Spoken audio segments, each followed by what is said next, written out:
Hello teachers, learners, and parents. Sir Jeff po, at your service. Alam nyo ba na meron tayong website na tinatawag na DepEd Commons?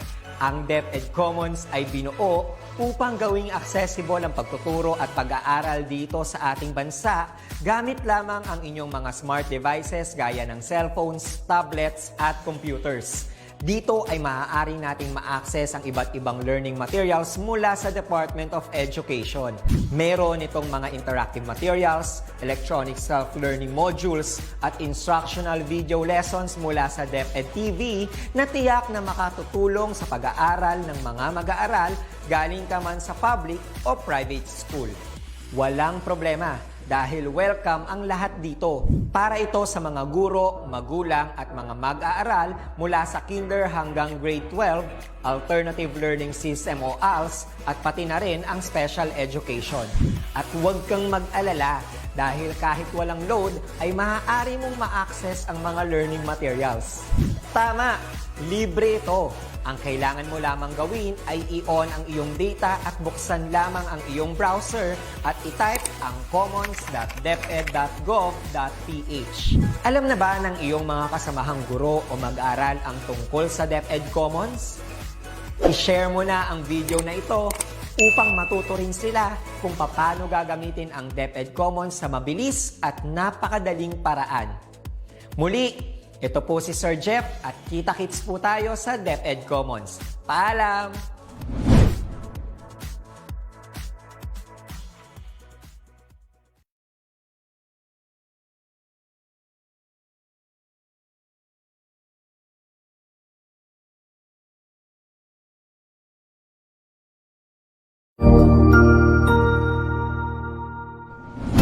Good day! This is Teacher Rowan. I'll be your guide in exploring Google Apps for education, for teaching and learning. In Google for Education, teachers can connect and collaborate easily while staying on task. It gives teachers the freedom to spend more time personalizing the learning experience and less time managing it. Students can learn essential skills such as 21st century problem solving, which they can use it in their future careers. As such, the accessibility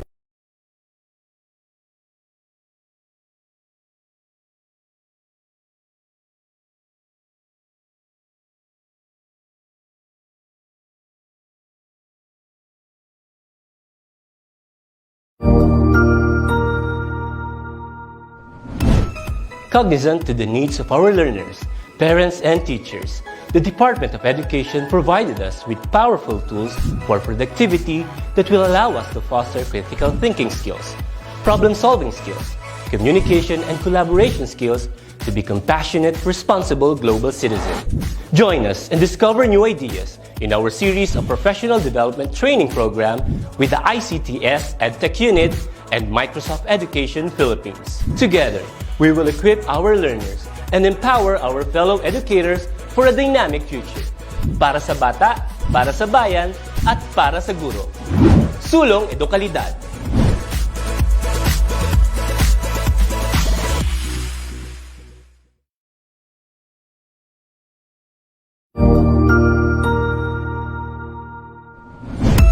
Good day, everyone! I am Sir Robbie, and together, we will learn the word of the future, robotics. Did you know that here in Educational Technology Unit, robotics is a priority to make every Filipino learners and teachers competent and meet the demands of the future global scene? Wherein teachers, students, and parents who wanted to learn robotics is just a click away for free. Robotics is an interdisciplinary field which integrates computer science and engineering. It involves design, construction, operation, and use of robots to assist human activities. Are you ready for this transformation? Soon in ICTS Educational Technology Unit. Come and join us and love the future para sa bata, para sa bayan, at para sa guro. Sulong Edukalidad.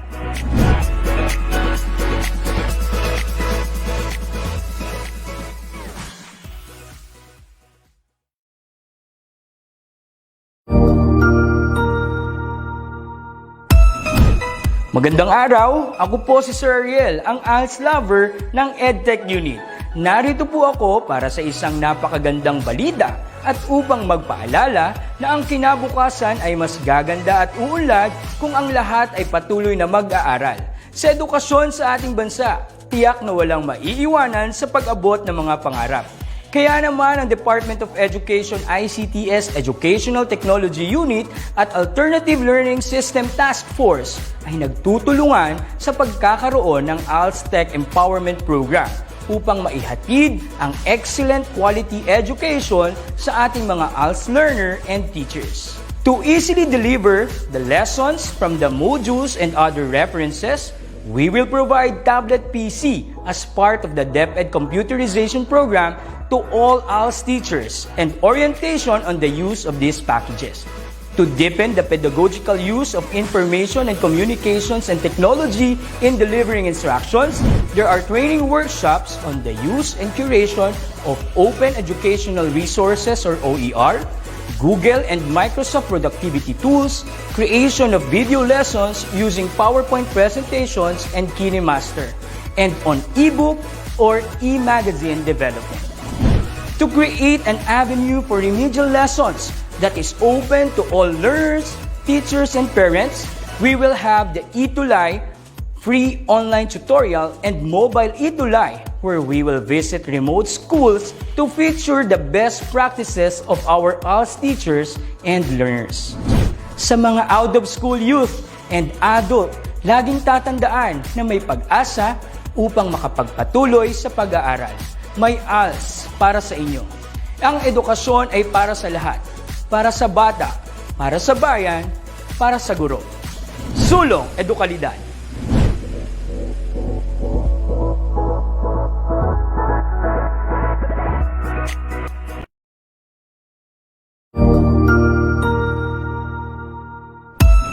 Good day! Are we digitally ready? This is a question that teachers and learners are probably asking right now. With the advent of DepEd's Digital Rights Program, the Open Educational Resources, or OER, was woven together and finally realized. This project prioritizes the necessity to enhance the digital literacy skills of every teacher and learner in the country. Our OER mission is to connect the disconnected. OER is indeed an innovative initiative with a lofty aim to get disconnected schools and last-mile schools connected through ICT even without an internet connection. It is designed to cater to the need of these schools for interactivity, digitalization, and delivery of 21st century skills that will ensure that every learner is future ready. Join us in another training workshop and learn more about open educational resources. Whose primary purpose is to provide support and assistance to learners and teachers in this rapid advancement of technology. Our goal is to build and strengthen the capabilities of public and private teachers, school heads, and supervisors by teaching you to create and design interactive, localized, and contextualized instructional materials for teaching using basic, advanced, and proficiency software and tools. Surely, this will be another exciting and engaging webinar training workshop. Together, let's all rise amidst this crisis. Para sa bata, para sa bayan, para sa guro. Sulong Edukalidad!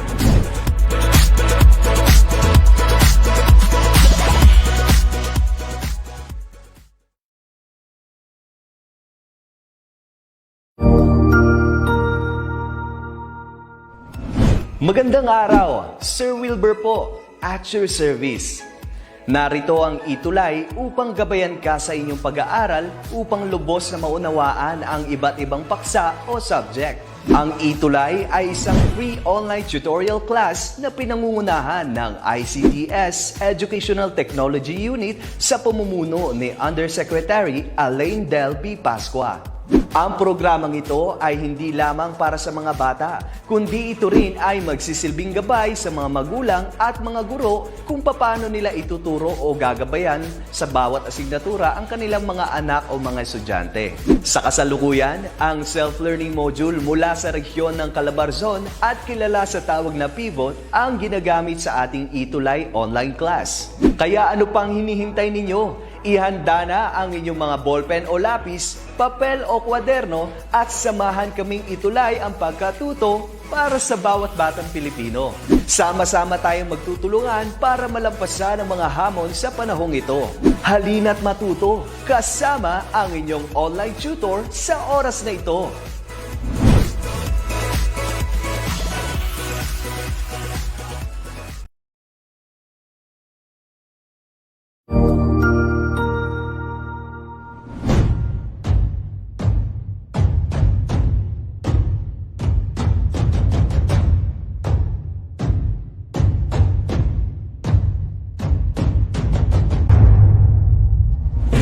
As we face the command of rapid development and technological innovation in the world, the Philippines' preparedness in advancement of its physical facilities, infrastructure, and soft skills are given focus, especially with the empowerment of teachers' capacity and capability, not only in pedagogical aspects of teaching, but the confidence in delivering instruction with the use of information and communications technology. The Office of the Undersecretary for Administration, under the leadership of USEC Alain Delby Pasqua, established the Educational Technology Unit under the Information and Communications Technology Service. Its prime function is to empower and capacitate public school teachers and learners as required by the global demand of the fast-paced development in technology.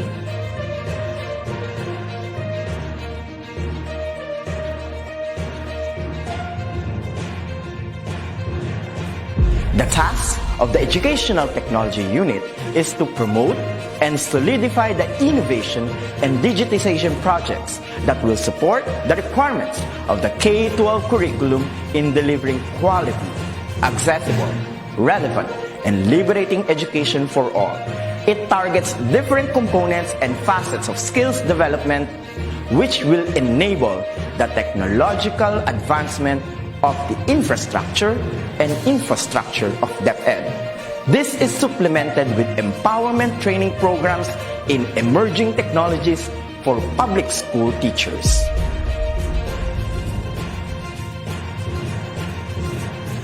The programs of the EdTech unit target the emerging pedagogies focused on open educational resources,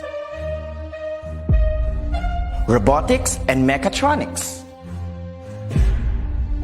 coding and programming, virtual reality and augmented reality in education, mobile application development, Internet of Things, and the productivity tools for learning, which includes Microsoft Office 365, Google Apps for Education, and the different Adobe software tools. In addition, the maneuver of in-house applications such as the DepEd Commons and the DepEd Learning Management System is under the flagship of the EdTech unit. The supervision of DepEd TV in ensuring world-class produced video lessons is another task of the office.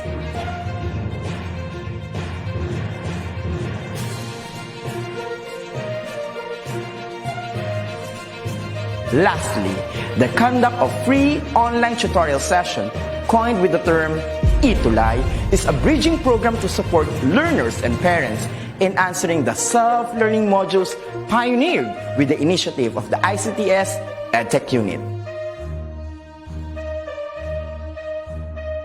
A teacher's influence is limitless, bound with the heart for service and dedication to fulfill the greatest mission to educate the young.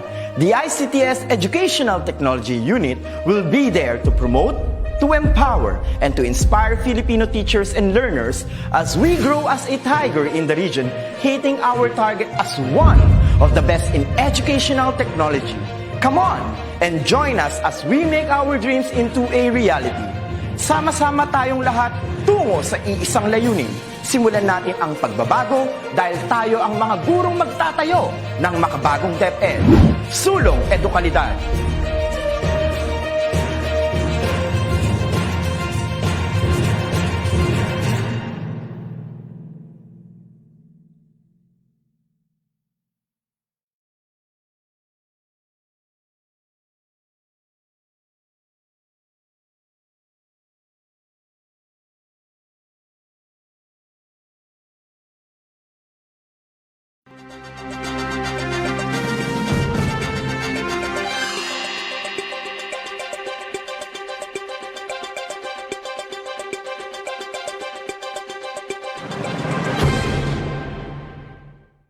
Malayo na ang nilakbay natin sa edukasyon.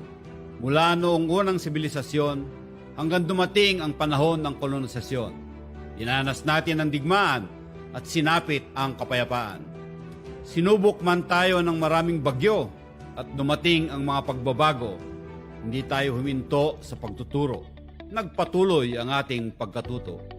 Hanggang sa kasalukuyan, habang binabagtas natin ang bagong normal, lumikha tayo ng iba't ibang pamamaraan upang maihatid ang edukasyon sa kabila ng krisis pangkalusugan.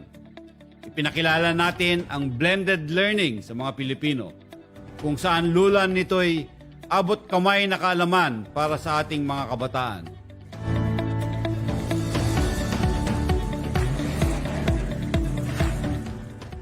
Sa anumang sitwasyon at panahon, DepEd Blended Learning ang ating magiging tugon. Pinagsama-sama natin ang 5 magkakaibang paraan ng pag-aaral. Reading is very clear about this. It's also encouraged that the learners do blending of the distance learning delivery modalities, meaning Modules, DepEd TV, DepEd Online, DepEd Radio at Classroom. Sa pamamagitan ng mga pamamaraang ito ay masisiguro nating magpapatuloy ang edukasyon kahit pa may pandemya, kahit may armadong tunggalian o anumang uri ng sakuna sa ating bansa. Sa panahong hindi maaaring gamitin ang ating mga silid-aralan, hindi pwede ang classroom instruction o yung face-to-face. Pwede pa ring manatili ang mga guro't mag-aaral sa kanilang mga tahanan at matuto pa rin gamit ang tinatawag nating modules. Ito ang una sa 5 paraan ng pag-aaral ngayon, kung saan printed materials o digital files ang maaaring gamitin upang matuto. Ang printed modules ay binubuo ng self-learning materials o SLMs, textbooks, supplementary reference materials, activity sheets at guides. Yan yung mga naka-imprenta. Samantalang ang digital files naman ay mga soft copies ng mga printed modules, mga episodes sa TV at DepEd Radio, yung mga Open Educational Resources o OERs. At lahat ng yan ay nakapaloob sa USB plus disk o hard drives or hard disk o nakasave sa mga CD o DVD na dinidistribute sa mga bata. Kung may telebisyon naman sa tahanan ng mga guro't mag-aaral, maaaring isabay ito sa paggamit ng modules dahil ang mga araling nakasulat dito ay nakasunod sa bawat episode ng DepEd TV. Pwedeng subaybayan ang mga leksyon ng ating teacher broadcasters sa IBC 13. Nandun yung DepEd TV. Hanapin lamang yan sa ating mga cables o sa CATV, sa Cable TV Networks, sa ating mga direct-to-home o mga black boxes o yung DTT na tinatawag, yung Direct Terrestrial TV o mga satellite dishes. Simula Lunes hanggang Sabado ay umeere ang mga asignaturang pang-kinder hanggang grade 12, pati ALS o Alternative Learning System. At kung sakali mang hindi maabutan ng mga bata ang mga aralin sa takda nitong oras, maaaring ulit-ulitin ang episodes ng DepEd TV sa pamamagitan ng pag-access sa DepEd online platforms. O tawag natin dyan yung DepEd Online. Kung may cellphone o computer na may internet connection ang tahanan, maaaring sabayan ang modules at DepEd TV ng tinatawag nating DepEd Online, kung saan maaaring gamitin ng mga guro, mga magulang at mag-aaral ang iba't ibang online platforms katulad ng DepEd Commons, LR Portal, DepEd TV YouTube, DepEd TV Facebook, DepEd LMS o yung Learning Management System. Nandyan din yung paggamit ng Google Hangouts at Classroom, yung Microsoft Teams, at yan ay ginagawa sa pamamagitan ng local wide area networks na mayroon sa iba't ibang lugar. Sa DepEd Online rin matatagpuan ang mga electronic copies ng SLMs, mga episodes sa DepEd TV at radio, OERs at iba pang materyales sa pag-aaral na madadownload at mapapanood kahit anong oras. Samantala, kung wala namang TV o wala namang internet connection, subalit mayroong radyo, maaari ring itong gamitin sa loob ng tahanan. Maaaring mapakinggan sa DepEd Radio ang mga araling ipinalalabas sa DepEd TV. Mas epektibo kung ang pakikinig sa DepEd Radio ay sasabayan ng modules o pagbabasa ng mga materyales na hawak ng mga bata. Ang mga araling nakasulat sa printed modules ay tugma sa mga araling ibo-broadcast sa local radio station. Alamin lamang sa eskwelahan, sa teacher o kaya sa dibisyon kung ano mga local radio stations ang magpapaere ng DepEd Radio. Yung iba nga ay handheld radios ang ginagamit. Tandaan na ang module, printed man o digital, yung DepEd TV, DepEd Online at DepEd Radio ay magkakatuwang sa paghahatid ng karunungan sa mga mag-aaral. Importante ang kombinasyon ng mga ito upang maging epektibo ang tinatawag nating blended learning. Ibe-blend mo yung isang modality sa ibang modality. Ibe-blend natin o pagsasamahin natin yung printed module sa DepEd TV, sa DepEd Radio o kaya doon sa online. Kaya't pwedeng kombinasyon ang tawag natin dito. At kung maaari nang bumalik sa paaralan para sa face-to-face classes, kung pwede nang magklase sa mga paaralan, yung modules, DepEd TV, DepEd Online at DepEd Radio ay may halaga pa rin dahil ito ay gagamitin pa rin, mas madaling matututo ang mga bata at matulungan sa mga pagtuturo ang mga guro.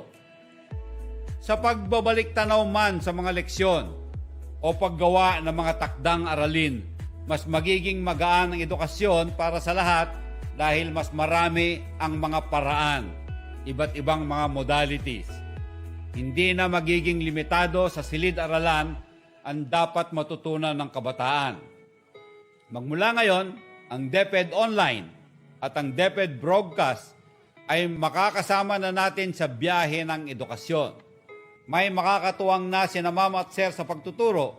Mas panatag na ang loob ni nanay at tatay dahil masusubaybayan nila ang kanilang mga anak at mapapanatiling ligtas sila sa loob ng mga tahanan. Malayo na ang mga nalakbay natin sa sistema ng edukasyon at sa patuloy nating biyahe at bayanihan, sisiguraduhin nating walang bata ang maiiwan. Magtutulungan kami para magpatuloy ang edukasyon. Ito ang biyahe edukasyon, our journey towards blended learning.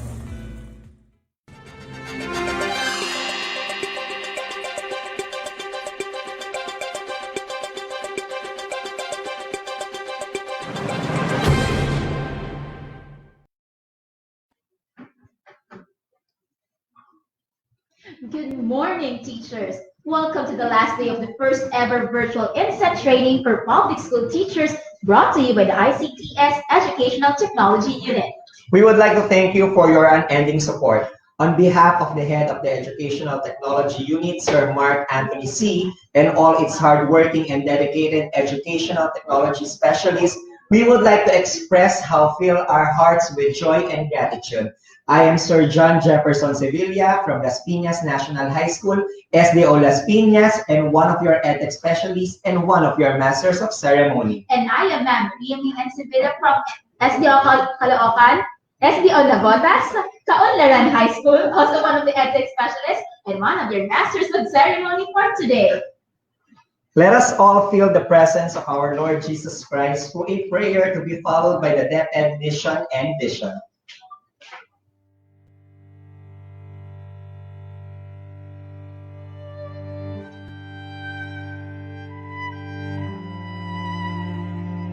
Greatest of all teachers and giver of love, hope, faith, and wisdom, look upon your children, the teachers, learners, parents, guardians, and out-of-school youth and adults.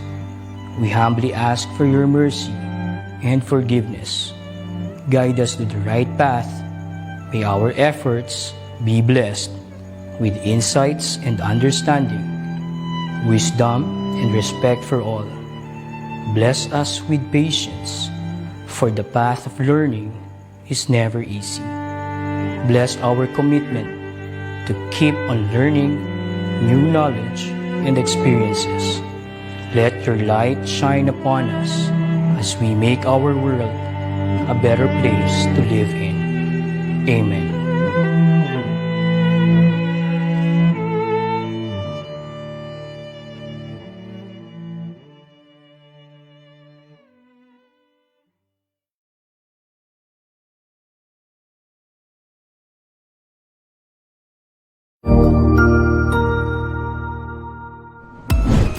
DepEd Vision. We dream of Filipinos who passionately love their country and whose values and competencies enable them to realize their full potential and contribute meaningfully to building the nation. As a learner-centered public institution, the Department of Education continuously improves itself to better serve its stakeholders. DepEd mission: to protect and promote the right of every Filipino to quality, equitable, culture-based, and complete basic education where students learn in a child-friendly, gender-sensitive, safe, and motivating environment. Teachers facilitate learning and constantly nurture every learner. Administrators and staff, as stewards of the institution, ensure an enabling and supportive environment for effective learning to happen.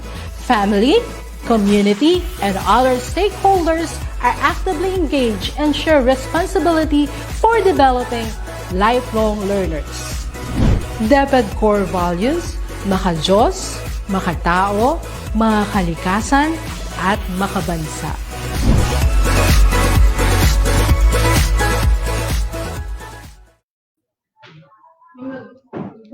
Again, welcome to the virtual in-service training brought to you by the ICTS Educational Technology Unit, headed by Director Abram YC Abanib. We are also live on DepEd Philippines and on Educational Technology Unit channel on YouTube.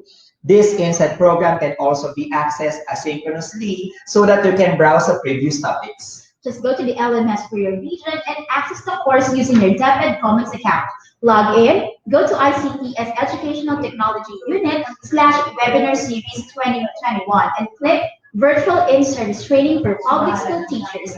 The enrollment key for this course is the name of the region where you belong. And as a good news teacher, you can also use your DepEd email account to log in your PE LMS. For those who still have issues with logging in to their region's LMS, may we note that there is still an ongoing search of users accessing the website.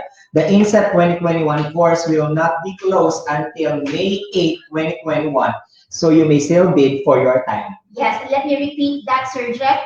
The PD LMS will still be available or the INSET training course will be available until May 8, 2021. So you still have at least 2 months to access the training course.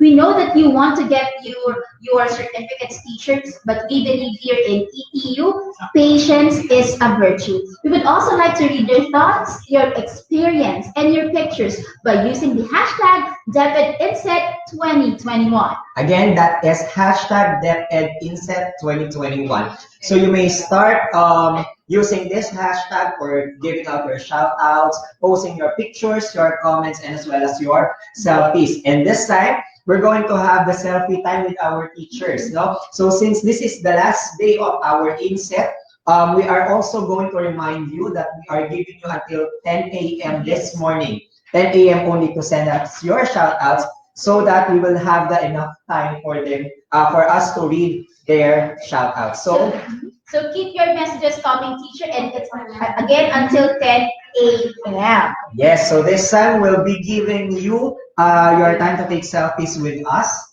para naman po magamit natin ng mas pangmalakas ang ating hashtag DepEdInset2021. Okay, so grab your phones. Mag-screenshot na po tayo sa ating mga laptops in 5, 4, 3, 2, 1, smile. Okay, another set. 5, 4, 3, 2, 1, smile. Okay, last one po. Good. 5, 4, 3, 2, 1, smile. Nice, Ayan. teacher. And nakita natin kung gaano ka-creative yung mga teachers pag naglalagay sila or pag nagpo-post sila ng mga selfie and groupie nila with our pictures. Meron pa yung teacher dyan, natatanggal ako, ikaw lang ang kasama. Ako po, no, wala talaga akong kasama din sa picture. And it's really nice to see all these pictures with you teachers. Yes, and also, we would like to inform everyone po, lalo na po those who are sending their private messages sa account ko and as well as sa account ni Teacher May. Medyo na-experience na rin po namin yung surge na na-encounter natin sa PDLMS. Kaya naman po, we will be requesting everyone po na please, if ever hindi po namin ma-shoutout yun ngayon, kasi as much as we would like to give the shoutouts po, meron po tayong mga webinars every Saturday para po sa mga teachers natin. Then, isa-shoutout po natin yan. Then, yung na-discuss na ni Sir Madge, no, we have our E2Live, which will resume next week. So, yung mga nagpadala po sa akin ng mga messages, isa-shoutout po natin yan dyan sa ating E2Live. I'm having my schedule po every Friday, 9 a.m. Yes, and my schedule po for English 2 is on Tuesday, 1:40 to 2:20. So, pwede natin ihabol doon, Sir Jeff, no, yung mga pa-shoutouts ng ating mga audience or participants for today. So, again, sorry, teachers, if we cannot really accommodate all those shoutouts. But we know we love you from the bottom of our hearts. Yes, kaya naman po, at this point, we also would like to recognize we have 68,371 viewers po. So last time, ang pinaka-pick yata natin is 200,000, di ba? Yes. So kaya naman po, baka po yung iba nating mga co-teachers, they are still not aware that we have this ongoing session. Yes, or bakit nang hali ng gising, no? Alam ko yung mga teachers, hahabol at hahabol yan, no? Para makapanood ng ating last day, virtual INSET today. So again po, no, share your thoughts, your pictures, and your experience. Pinakikinggan, binabasa, at binabrowse po natin yan using the hashtag DepEdInset2021. Yes, and also those teachers po that are watching us in groups and taking groupies, may we just remind you po that please observe physical distancing and all the health and safety protocols that we have to follow para po maiwasan natin ang COVID-19. Pero so far naman, Teacher Jeff, yung mga nakikita natin, mga pictures, mga groupie ng teachers, talaga naman nagpa-follow sila ng safety protocols, naka-mask sila, and maganda sa nakikita natin, nag-enjoy sila manood ng ating virtual INSET. Yes, kaya naman po, we also would like to say thank you sa lahat po ng mga principal, sa mga SDS, nationwide na talaga naman po na sinuportahan yung project natin. No? And nakakatuwa, even before kasi yung simula natin, parang medyo rough road po talaga yung pinagdaanan ng EdTech just to push this INSET. Kasi nga po, we all know na syempre may mga teachers who would like to spend their time na mag-rest, di ba? Yes, gusto magpahinga, gusto sanang magkaroon ng break. Pero teachers, di ba, we saw how valuable our experience here in our INSET na pinakikinggan at binabasa rin naman po namin ang inyong mga tinatim. At ngayon po, nais po namin kayong tulungan para pa mapaunlad ang inyong kaalaman sa iba't ibang bagay, lalo na sa teknolohiya. Yes, kaya naman po, nakakatuwa that we are receiving feedbacks na sana ang nare-request nila meron nga nagsabi na kahit daw everyday na mag-inset, okay lang sa kanila. Yung gusto nila every year, sabi gano'n, sana ganito na lang daw yung inset. Pero still, we are giving the schools your own inset. May karapatan po kayo magkaroon ng sarili yung mga inset because this inset is actually voluntary. But we are still thankful, teacher, for being with us. The virtual ramdam na ramdam namin yung warmth of your support. And now, Teacher Jeff, we are now 72,267 live viewers po yan on Facebook and YouTube.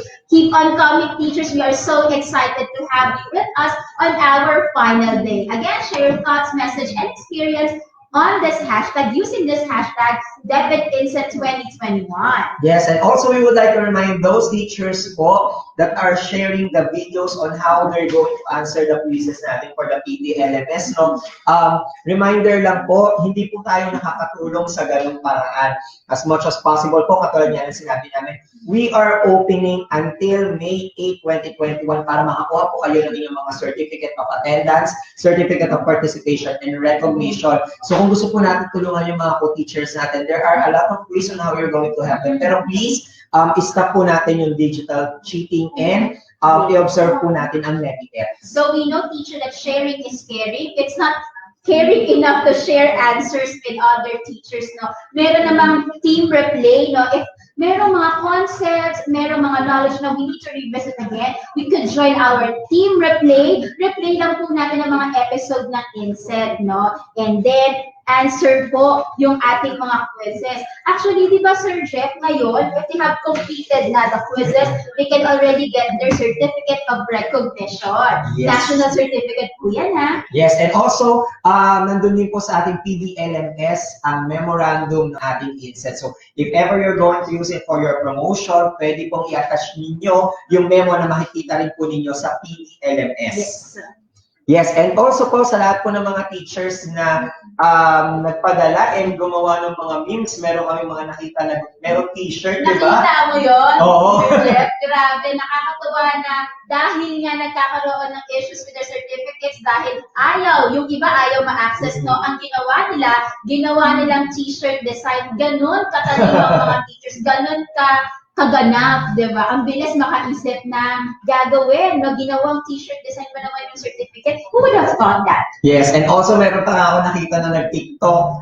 Tapos, ang ginawa kasi niya dahil 502 bad gateway, nag-TikTok na lang muna siya. So, ginawa niya background yun. So, nakakatawa po. Well, honestly, hindi naman kami na-open sa mga ganon. Natutuwa kami because nakikita namin that you are enjoying and talagang sinisist natin yung every moment na meron tayo. Yes, and i-recognize natin, Sir Jeff, yung ating back-end support na patuloy na ini-improve yung system. Nakita naman po natin yung improvement ng system as day goes by. Ngayon, pwede nyo na i-access ang ating LMS, yung regional ninyo, gamit ang inyong DepEd email account. So, mas madali yun. Kasi, for example, nakalimutan nyo na yung 30365 or 0365 accounting nyo, you can just use your DepEd email account para ma-access lang po ang inyong PDL LMS. Okay, so at this point po, while we are still waiting for our first speaker, siguro we can do some shoutouts muna para mabawasan yung mga shoutouts natin for today. Let's start with the shoutout, Sir Jeff. Okay, medyo marami-rami talaga ito, no? So, hello po. Pa-shoutout po, Sir, sa co-teachers na mga co-teachers po ni Sir sa San Andres Bonifacio Elementary School ng Manila at sa kanilang principal na si Dr. Helen P. Bautista and to their beloved SDS Dr. Rosalina Aranza Mendez. Hello din po sa mga teachers ng SDO Northern Samar Labezares District Baisas Elementary School. Hello po sa kanilang head teacher Larica Salazar, District Supervisor Dr. Pedro Vargas. Yes, and also sa Umos Integrated National High School, especially kay Ma'am Okis, Ma'am Lenny, Ma'am Helen, Ma'am Eunice, Ma'am Ado, Ma'am Rose, Ma'am Linda, Ma'am G, at Sir William, and sa Senior High School ICT Coordinator. But I think ready na daw po ang ating first speaker. Yes. Okay, yes. So we will present to you our first speaker for the day. Yes, so babalikan po natin yung mga pa-shoutouts natin. No? We will proceed with the first speaker for today. Our first speaker is a graduate of Bachelor of Elementary Education at Don Mariano Marcos Memorial State University, Mid La Union Campus, cum laude, and finished her academic requirements in Master of Arts in Language Teaching at Don Mariano Marcos Memorial State University. Graduate Studies in Agoo, La Union. She serves as Master Teacher 1 at Kinavite Elementary School, Bawang District Schools Division of La Union. In school year 2015, she was awarded as the most outstanding advisor of the Supreme Pupil Government in the SDO of La Union. With her tremendous efforts and leadership in school, community, and with her expertise in the field of language teaching, she was recognized in Bangkok, Thailand, and was invited as international speaker in various conferences of Global Educators Network Association of Teachers of English as a Foreign Language. Pitsanulok, Thailand in 2016, Bangkok, Thailand in 2017, Kuala Lumpur, Malaysia in 2018, and Bali, Indonesia in 2019. With her dedication, she is now part of the executive board, part of the review committee, and the chair of literary SIG of GEN TEFL Thailand, and a member of International Association of Teachers of English as a Foreign Language in United Kingdom. She was also invited as speaker in various leadership trainings in the division and national level. She never stops giving her best for her learners and so was chosen as intern in the Whole Brain Teaching of America with her team as International Brainiacs. She was able to triumph over the challenges and was recognized as 2018 Whole Brain Teaching Gold Certified Instructor of America. Also, an inspired writer and sketch artist. Her very first book authorship was published in Thailand entitled Shades of Apple. Miss Apple founded the Junior Chamber International Bawang Food Basket, a non-government organization to extend help not only among children but also to teachers. With her determination and perseverance, she organized a free international seminar workshop in La Union attended by 125 educators with international speakers from Thailand and the United Kingdom. She again organized another free professional training for teachers that was attended by different educators in the country. The second International Educators Conference and the first Transformation Leadership Congress in collaboration with Global Educators Network, Association of Teachers of English as a Foreign Language Thailand, ASER Philippines, and the Department of Education. With her compassion to spread the advocacy in the service, she has been chosen among the open education resources advocates and has served as a speaker and facilitator in the different parts of the homeland, training workshops conducted in Manila, Baguio City, Palawan, Cebu City, Davao City, Quezon Province, Abra, and more. Presently, she joins the ICTS Educational Technology Unit as one of the educational specialists and awarded as Google Certified Educator Level 1. She continues the epitome of selfless service that will provide quality education to Filipino children and educators. Once again, my dear teachers, our first presenter for the AM session, Ma'am April B. Marquez. Hello, Ma'am April. Hello. Good Hello, morning. Sonia. Okay, so good morning, everyone. All things are eternally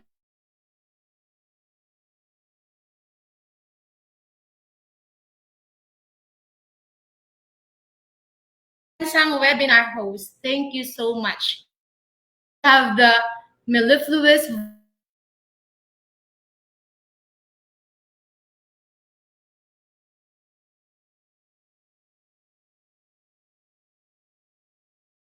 teacher. My honor to be with you this morning. Let me share your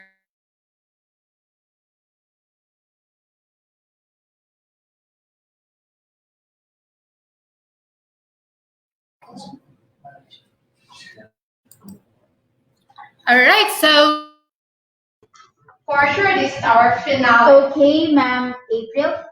I know you're very excited to say your presentation among our teachers, and we are so excited to hear from you too.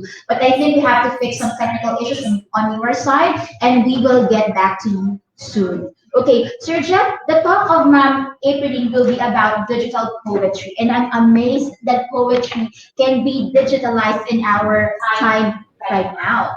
Yes, and actually ako kasi, personally, hindi ako masyadong, hindi naman sa hindi fan, pero hindi ako ganun ka-familiar when it comes to poetry. Kaya sobrang excited ako kasi I know that this is something new, no, para din sa ating mga teachers. And I know that you are asking for the relevance of it para sa ating INSET. So later on po, malalaman po natin yan right after her talk. And we also would like to remind you that this last session po natin for today, for this morning, ay magkakaroon po tayo ng evaluation. So we will be giving you the QR code and as well as the Google Forms and as well as send your questions na pwede po natin i-flash ngayon sa ating screen. Yes, you will send your questions to our presenters via the link that we will be flashing on the screen, and we will also evaluate our presenters for today using the QR link or the QR code that will be presenting or flashing on the screen too after all our presenters in the AM session and PM session.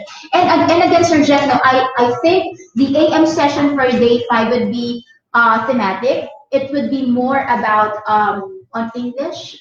So for English teachers today, no, pero it doesn't mean that other teachers of subject matters cannot subscribe today. No, there are still a lot of things that you can integrate on your subject area. Hindi naman forget English ang specialty or yung magiging theme ng ating talks ngayong AM session ay hindi na pwedeng i-integrate sa isang subject matter since di ba po sa ating RPMS crucial din yung integration ng mga subject matters. No, maganda rin na nakikinggan natin or naririnig natin yung mga innovation at mga bagong ganap sa ibang subject matter para sa kanilang mga demo or para sa kanilang mga observation, no, meron kayong alam na pwede nyo ipang integrate sa inyong mga lesson plans. Yes, that's correct. Kaya naman po, I think meron tayong mga teachers who also send their sample poetry. Oo, nakakatuwa po yung mga poetry na ipinadala, kunin nyo sa amin. So later on, no, makikita po natin kayang mga poetry na yan ng inyong mga senior. So as we are still waiting for the connection to be fixed. Actually, Sir Jeff, no, ngayong morning, nagkakaroon po talaga kami ng issues with the internet. Pero hindi po ibig sabihin, hindi kami tutuloy or i-end po namin or ililipat sa ibang araw yung INSET. Kasi naniniwala kami na we should give this day to our teachers and deserve din naman nila yung pahinga. Yes, kaya naman po to maximize our time, siguro we're going to have our shout-outs po muna, no? So shout-out po sa Head Teacher 1 Region 8 or MOC City Division, Sir Ramil, Sir Jesse, Sir Julio, Ma'am Cheryl, Ma'am Marian, Ma'am Judith, Ma'am Evelyn, Ma'am Helen, Sir Paul, and salamat din, shoutout din po sa teachers and JOs, Kuya Joel, Ma'am Nieka of Bonifacio Elementary School, Principal Adora, Avil at Nueva Luisiana, District SD Olaguna. Shoutout din po sa Khalid Elementary School Teaching Course headed by Denashar C. Castro. Shoutout po sa lahat ng teachers ng Kaunlaran High School headed by Dr. Cristina Castillo and its Assistant Principal, Ma'am Lisa Escoto. Sama-sama, sabay-sabay po silang nanonood mula day 1 hanggang day 5. Salamat din po sa inyong mga messages ng suporta na na-appreciate ko po talaga yun. Yes, shoutout din po kay Dr. James Roldan and sa lahat po ng mga EPPTLE supervisors po natin sa NCR. Hello po, kamusta po kayong lahat? And namimiss na rin po ako makasama kayo sa ating mga trainings. Then also, shoutout din po sa San Pedro Elementary School, kila Ma'am Joyce, Ma'am Jinky, Ma'am Lady, Ma'am Eder, Ma'am Pearly, Ma'am Heidi, Ma'am Malu, Ma'am Elaine, Ma'am Vicky, Ma'am Ana, and sa School Principal, Sir Domeng Bele. Hello po sa teachers ng Marigondon Elementary School headed by Sir Leonardo E. Mar, Principal of Lapu-Lapu City Division, SDS Ma'am Will Bongalos, TSTS Ma'am Rebecca Pitorin, to the grade 2 family of Ma'am Rubilin, hello daw po, and to her coordinator, Ma'am Singse Amodio, coders and newscasters. Pa-shoutout din po sa mga teachers ng Pasay City North High School, Mactan Air Base Annex, headed by Sir Raul Davide. Hello po sa mga teachers ng Gunog Elementary School with their school principal, Mr. Julieta Rosales, and PSTS Mrs. Maria Marisa A. Mablangit from Gunog Elementary Grade 2 teachers. Pa-shoutout din po sa mga teachers ng Buyong Elementary School, headed by their dynamic principal, Mrs. Amor Pitero, and PSTS of District 4, Dr. Ernesto Tetaluna. Greetings friend from Ma'am Brenda M. Igot, Master Teacher 1. Hello din po sa faculty and staff ng Pusok Elementary School, headed by their principal, Ms. Adela B. Sumala, Assistant Principal, Mrs. Rosela C. Plaza, from their friend daw po, Mr. Juris Araw-Araw. Hello din po sa mga teachers ng Marigondon National High School, nabati ko na po ito. And hello din po sa mga teachers ng Buway Elementary School teachers and staff, headed by Miss Irene A. Godinez. Last na sir, no, hello po sa mga teachers ng Basak Elementary School and their school head, Ma'am Lilian A. Ancheta. Shout out to all grade 1, yung grade 1 teaching course po from Sir Justoni and Ma'am Theody. And also, shout out po sa lahat po ng teachers ng Nalilidan Elementary School under the leadership of the acting principal, Sir Al Abay. They are also watching DepEd tayo Nalilidan Elementary School, Calamansig 2 District, Sultan Kudarat, Division, Region 12, Soc Sergeant. So the greetings po is from Teacher Nash. And also, shout out po sa mga teachers ng Arnedo Elementary School, headed by Ma'am Rosemary Tabareos, Bolinao District, SDO1 Pangasinan, lalo na kina Ma'am Alisa, Evangeline, Yani, Lina, Cleofe, Hannah Gale, Debbie, at Mr. and Mrs. Maritas and Roberto Pines, na nakatulong mula day 1 hanggang ngayon. Then shout out din po sa teachers ng San Jose National High School, Anda Pangasinan, headed by Madam Ting Aklan. Greetings from Marjorie Joy Nanat. Teacher J. Ann Arisgado, Chong, na super saya na sa pinaghirapan daw niyang certificate, complete niya from day 1 to 4. And proud daw sa kanila. With Teacher Beverly Sayo, congratulations from Teacher Selena. Thank you daw po. And also, shout out daw po sa lahat ng teachers in Batad Elementary School and Bugho Integrated School na very attentive sa pakikinig. Greetings from Teacher Irene Sabanan. Magandang umaga po sa lahat ng mga kaguruan ng SDO Nueva Ecija, especially sa mga taga Santo Domingo Annex, yung napakabait daw na District Supervisor Sir Domingo Bernabe, and lahat ng mga school, especially Sir Numer Manzano, with their principal co-teacher from Buwasa Elementary School. Lahat daw po sila nakatutok sa ating INSET from Teacher Broadcaster Daisy Ann Alvarez. Then shout out po sa Dewey Elementary School teachers at sa school head na si Ma'am Aisa C. Del Piero. Happy anniversary daw po as head teacher 3. Then shout out po sa magaganda, gwapo at masisipag na teachers ng Burgos National High School, Burgos District Division of Isabela, headed by the 4M school heads, Ma'am Maylene Respicio, Ma'am Mona Lisa Pascual, Ma'am Milanita Perez, Ma'am Melvin Pucanig, with the supervision of the PSDS, Dr. Mandy Apukay from Isa G. Castro, and Katubig Integrated School, High School, and Elementary Department, headed by Mrs. Jessica Sira Bancho, their head teacher 1 from Mark Joseph Caballar. Hello po sa mga teachers and JOs, Kuya Joel and Ma'am Mieta of Bonifacio Elementary School. Principal po nila si Amadora A. Villanueva, Louisiana District SDO Laguna from Sir Hill. Meron po mga pagbate. Hello din po no, sa mga teachers ng Dayap National High School na nangangarap maging teacher broadcaster, no?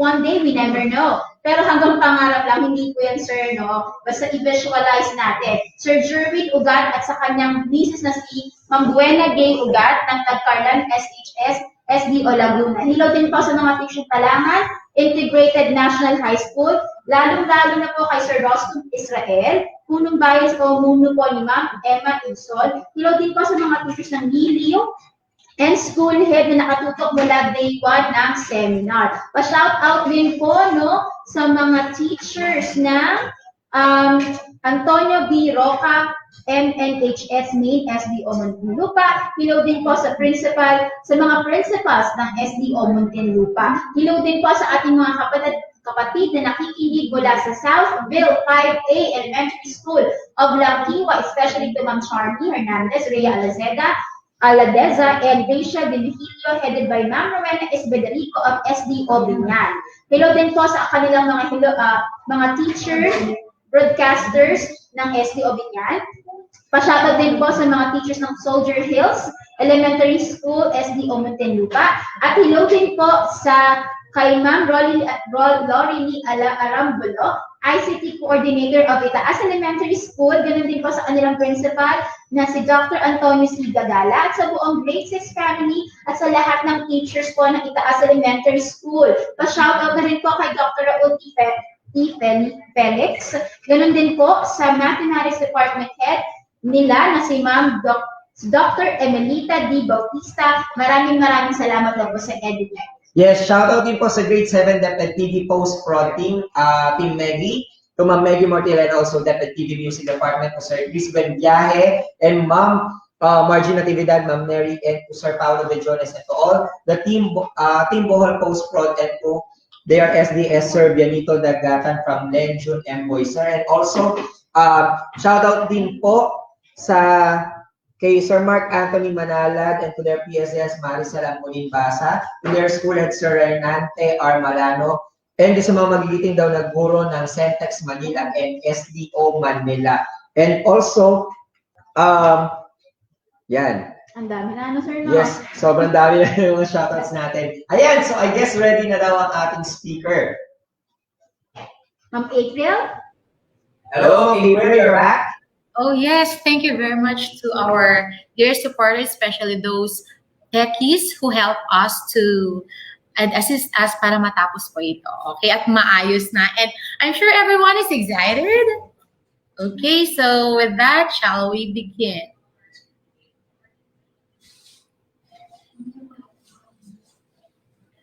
All right. Okay, so I may say that I think this is also the right time to extend my heartfelt greetings, but I'm not going to mention them all. I'm just going to post it here because without our teachers from elementary to high school to college until the postgraduate studies, possible na wala po ako ngayon dito, and also to my family. So these are my dearest teachers. I'm so happy that I've been part of this INSET, or shall I say the virtual INSET training for teachers. So I love you all, dearest teachers.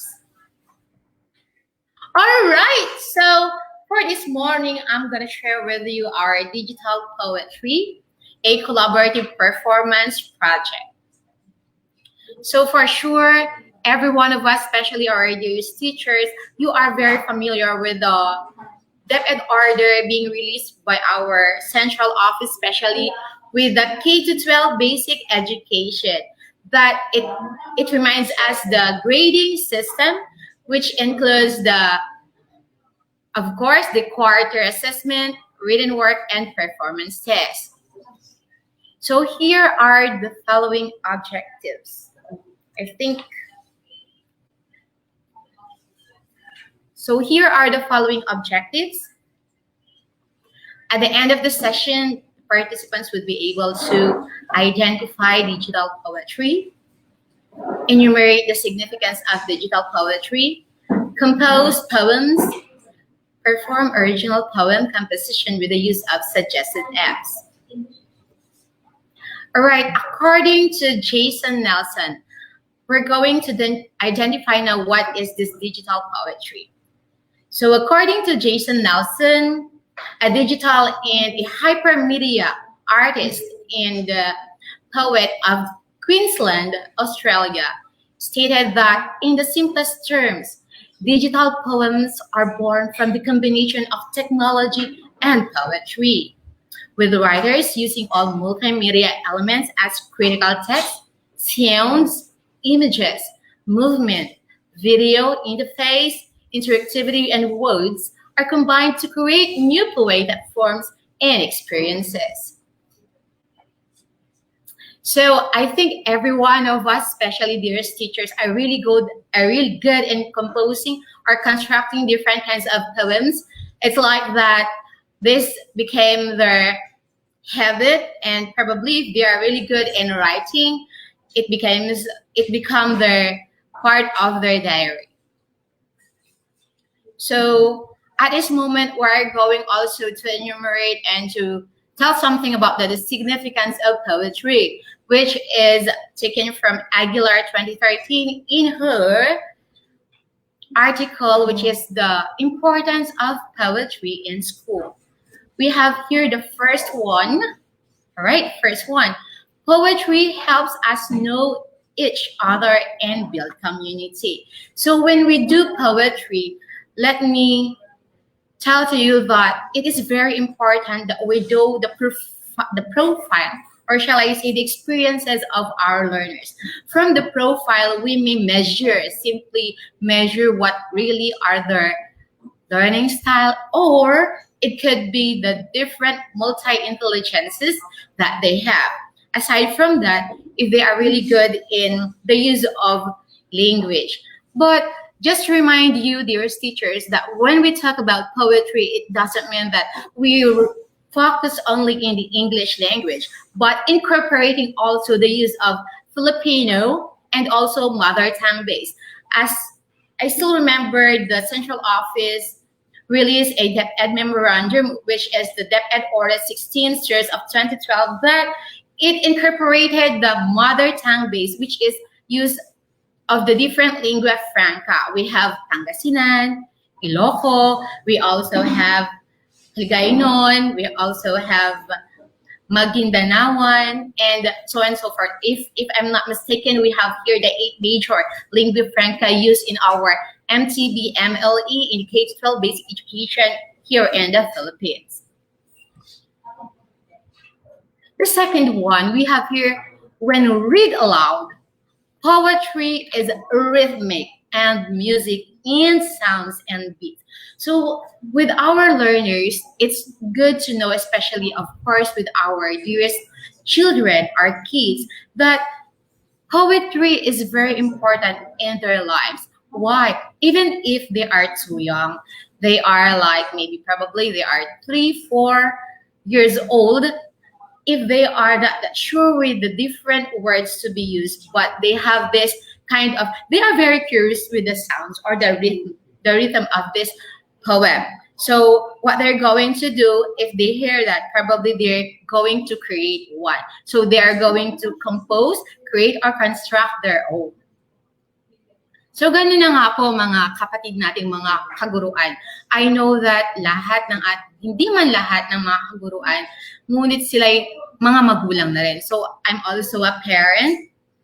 Sabi nga nila, wala man tayong minsan anak, pero meron tayong mga learners na itinuturing nating mga anak. So with that, maobserbahan natin kung ano nga ba talaga ang kahalagahan nitong poetry sa kanilang buhay.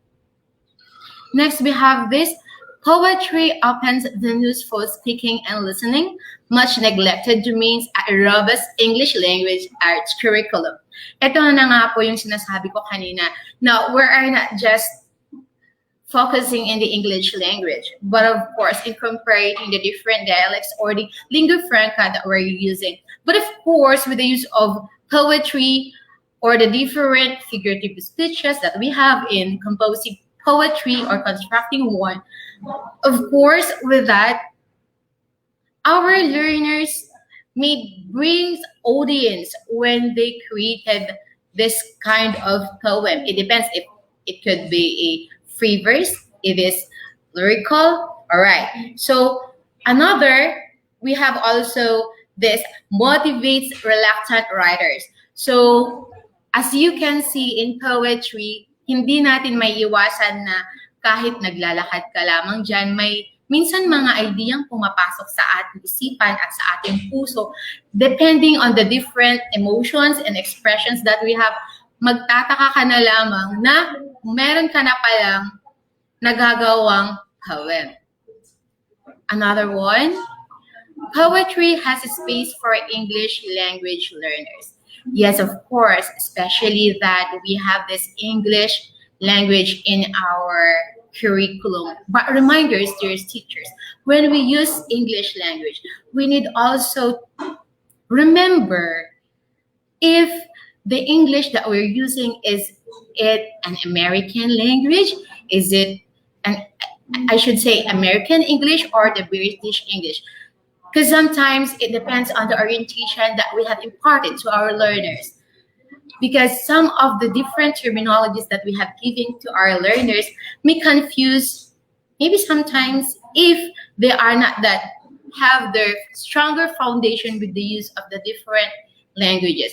So maybe we can use the input plus one if you use the American English or if you use the British English. Okay, so why space for English language learners? Focusing on the English language. We all know that poetry sometimes in school is not that so easy to work it on, especially so that if our learners' interest is not on that style. Okay, so we are there to motivate, we are there to guide our learners, we are there to assist. So alam naman po natin na even as mga teachers, hindi lahat ng teachers fall in love sa paggawa nitong poetry or sa paggawa ng poem. Hindi ba mga teachers, kung inspired ka, nakakagawa ka ng poem, or minsan kapag ka depressed, or minsan yung emotion natin nakakalungkot, hindi natin maiwasan na gumagawa tayo ng isang diary. Mamaya magugulat na lang tayo, it's already a poem. And then sometimes you incorporated music or rhythm, nagiging music na siya. So in integration with our learners, when we say poetry and it hone their writing skills or their speaking skills in the English language, we give them time, or we give them the ability and the capacity to, to give themselves a lot of more time to learn the English language. Okay, and the last one we have here, poetry builds resilience in kids and adults, fosters social and emotional learning. All right, so let me just get this one, which is bounded and embedded in one of the quotes which shared by William Butler. Yes, it bids us to touch and taste and hear and see the world and shrink from all that is of the brain only. So, dearest teachers, when we teach our learners with regards to poetry, it's not about the wit, it's not about the brilliance, yung kagalingan nila, but we also consider writing or composing poetry by heart. Because from here, the voice within, probably they could easily compose their own poems and express their own expressions, their feelings, when we do consider the emotion of our learners.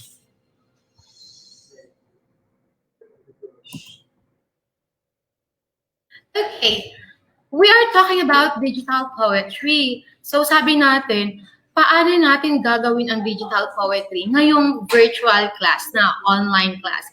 Are we really sure that this is really effective?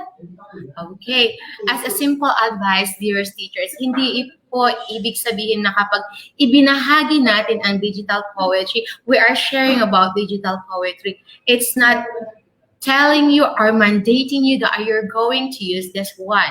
We need also to consider different things because there are a lot of aspects and a lot of factors that affect our learners. So we need to be reflective. Are these things really effective to my class? Okay, so let's take a look with this.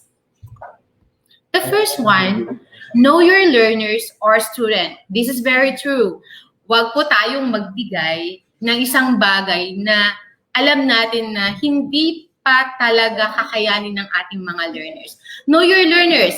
Of course, are you teaching elementary? Are you teaching secondary? Are you teaching tertiary or the postgraduate students? So with that, let's make sure that our learners may have this kind of written or performance test with regards to the level of our learners. Kahit nga sabi nga natin na nasa high school na, pwede ba talaga sa kanila ito? effective ba talaga ito sa kanila? So, nasa diskarte rin nating mga teachers. Kaya napakahalaga dito na know your students, you know the profile of your learners. Kasi kung hindi natin alam, from there pa lang, kapag meron tayong profile, you can easily identify or determine the kind of the students that you have. Are they really inclined in the linguistic? Are they spatial? Like that. So, wag naman tayong magbigay ng isang bagay na ipapagawa natin sa ating mga learners na hindi pala siya suwak. Ayan. So, mas maganda pa rin na saktong timpla lang yung ibibigay natin sa kanila. If you are more on the academic parts or the aspect of our learners, let's be reflective then. Kasi, alam nga natin na in the Philippine setting, especially sa school natin, marami sa atin na nagtuturo tayo sa school. Sa ating klase, meron nga minsan may 40, may 50. We don't have that ideal kind of class number. So, we need to consider this kind of factors that we need to impart to our learners. The next one, gadgets to be used. Yes nga, Teacher Apple, sabi mo, digital poetry.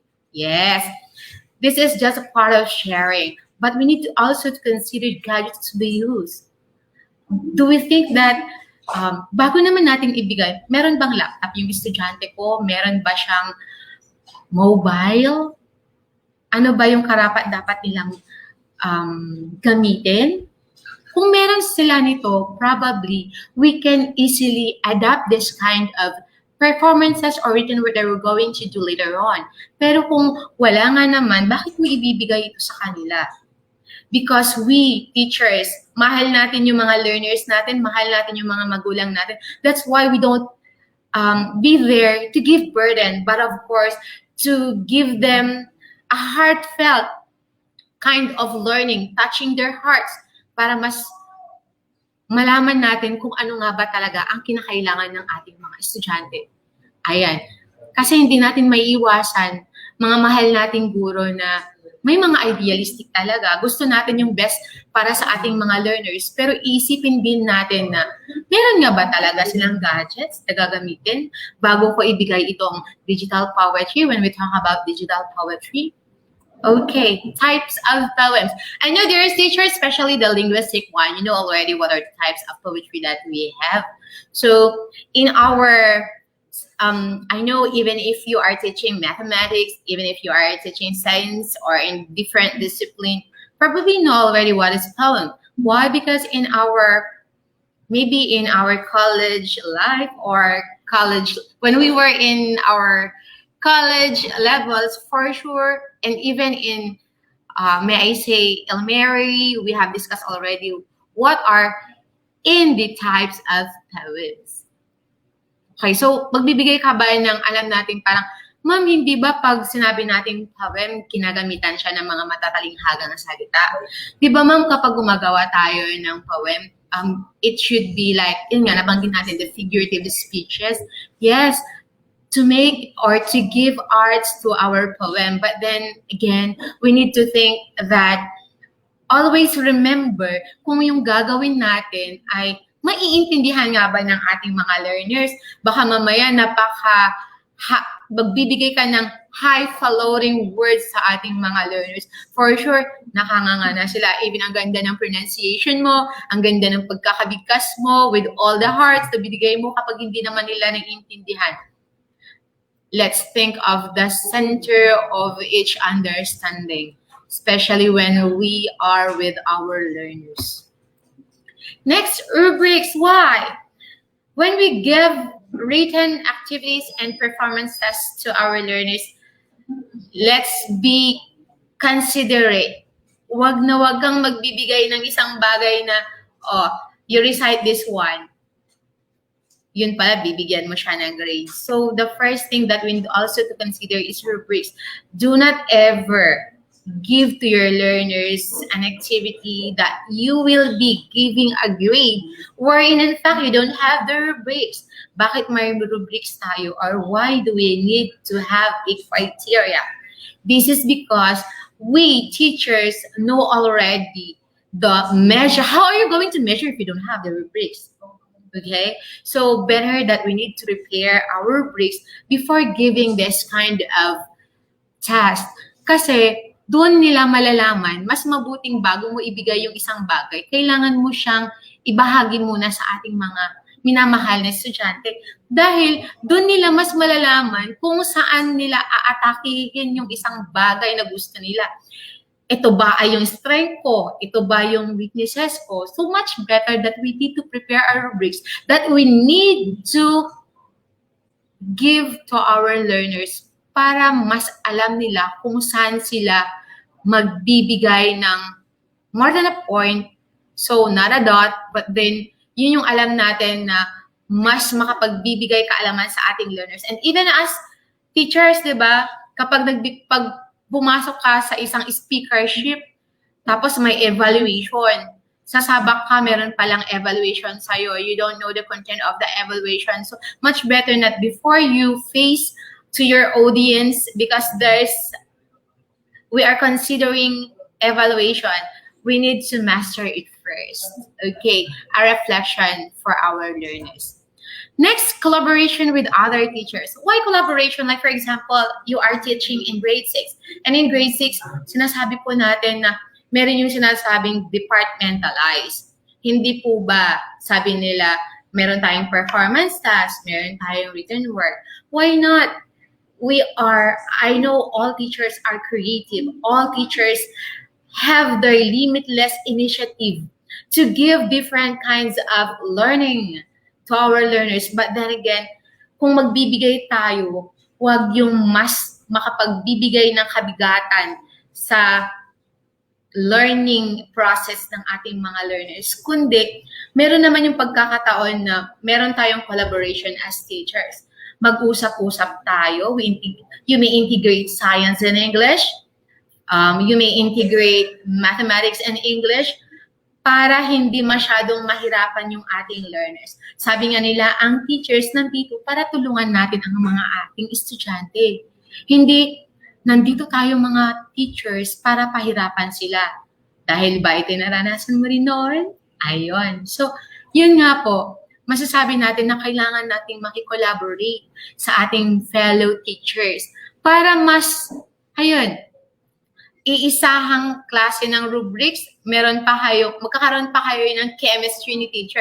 Mas matinding ugnayan na kung saan mas mapapagtibay natin yung pangangailangan ng ating mga learners. So, with this, sabi ko nga po, we have the kinds of the pros and cons, the advantages and disadvantages of using digital poetry in our class. But then again, I'm not telling you that you are going to use this, imparting and executing this because it is needed. Let's consider that we need to share this one if it is applicable to our class. It is just one way on how are you going to give this kind of strategy in your virtual classes and maybe probably adapt it when we have the face-to-face. Okay, I'm going to show you one of the videos, a video which is, let me say, a digital poetry. And I know everyone is really, shall I say, they are watching DepEd TV. Sometimes when we have these DepEd teachers, or shall I say the DepEd teacher broadcasters, they have this kind of, where are they going to take or do the shoot? It could be in location or in the green screen like this one. So just a simple tip, I'm going to show a video. Let's watch this.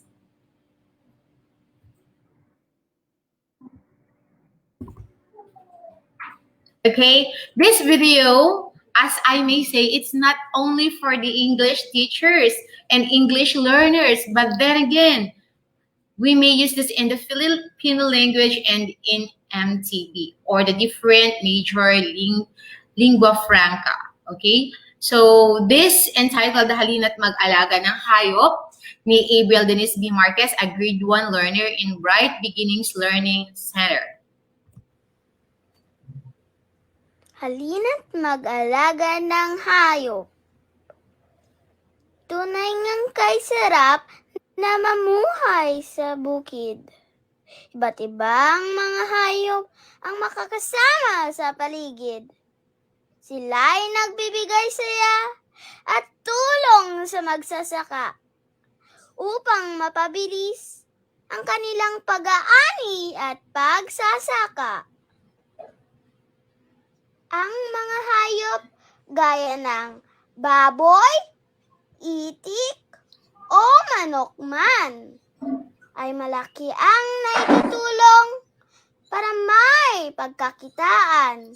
Kaya't atin silang mahalin, paramihin at alagaan upang agrikultura natin ay atin pang mapagyaman.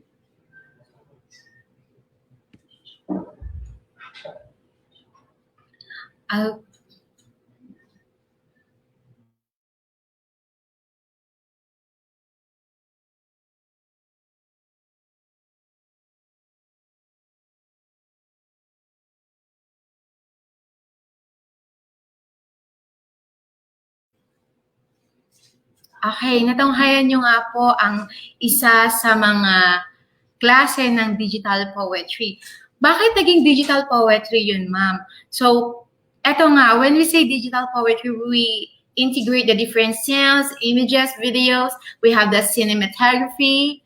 Okay, so sa paggamit po nito, pwede nating i-video ang ating mga learners or in virtual classes, if you give the performance test sa ating mga estudyante, pwede nilang i-video ang kanilang sarili with the guidance of our parents, and then they may also submit that to our learners, to our teacher, I should say, via link. So, hayun nga po, as you can see, it's a digital poetry with the use of video app. Alam naman po natin na meron din sa ating mga learners at mga parents na may gamit ng mga cellphone kung ano po yung embedded doon camera or for videotaping, they can use that. Kung sakaling wala tayong mga apps, pwede din natin yun gamitin. Okay, lalo na yun ay free. Okay.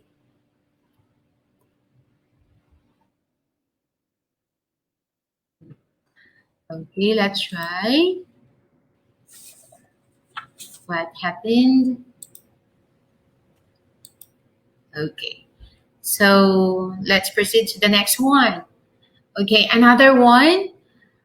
If we create or compose a poem, it not necessarily then, but it's up to you as a teacher. So kung magbibigay ka ng poem, kailangan din nating isipin yung theme na ibibigay natin.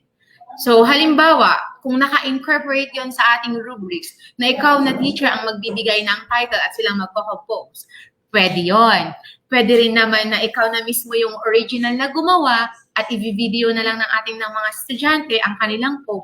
Pwede rin yon. So, ibig sabihin, nasa initiative ng teacher, nasa diskarte ni teacher, kung paano niya aatakihin at mas gagawin niyang mas creative at mas artistic ang klase niya with regards to digital poetry. Why collaborative?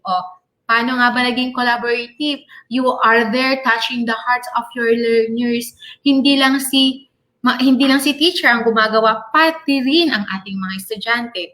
So, ang ibig sabihin nun, meron talagang sinasabi na may give and take. Meron din sinasabi na kung ano yung right and just, kung paano makakatulong si teacher, paano niya maiga-guide, you are there to facilitate para hindi mabigyan ng difficulty si learner. But also, minsan, kailangan din para ma-challenge ang ating mga estudyante. Like for example, this one. Teacher, paano siya naging digital poetry? Okay, we also incorporated this. We embedded TGIF. It's a moving butterfly because the title is Butterfly. Let me read this to you. It's a Butterfly by Evelyn B. Marquez. You are home so quietly, so pure and innocent. The voice within, it's the music of your soul. As you explore the world, you give hope and color. With one lonely heart, you send the spirit of love to transform. So, you may observe that, teacher, di ba kapag gumawa ka ng poem, dapat pare-parehas po yung tunog sa hulihan. Okay, that's another kind. Kung ito naman, we may say this is a free verse poem. Kasi minsan, pag nagbibigay tayo na pare-parehas yung tunog sa hulihan, anyway, that's also a challenge for our learners. Isang diskarte din yan. Kasi sabi ka natin, kailangan natin maging artistic. So, another one, we use the kind of tool or an app which is the PowerPoint presentation. Pwede natin siyang i-maximize since nandun na nga lang po siya sa ating laptop. Or kung wala namang laptop yung mga estudyante natin, you will be the one to compose, but then they're going to execute. The reason why they are going to use the video. And another one, we have here also Filipino. Ang pamagat, pamilya.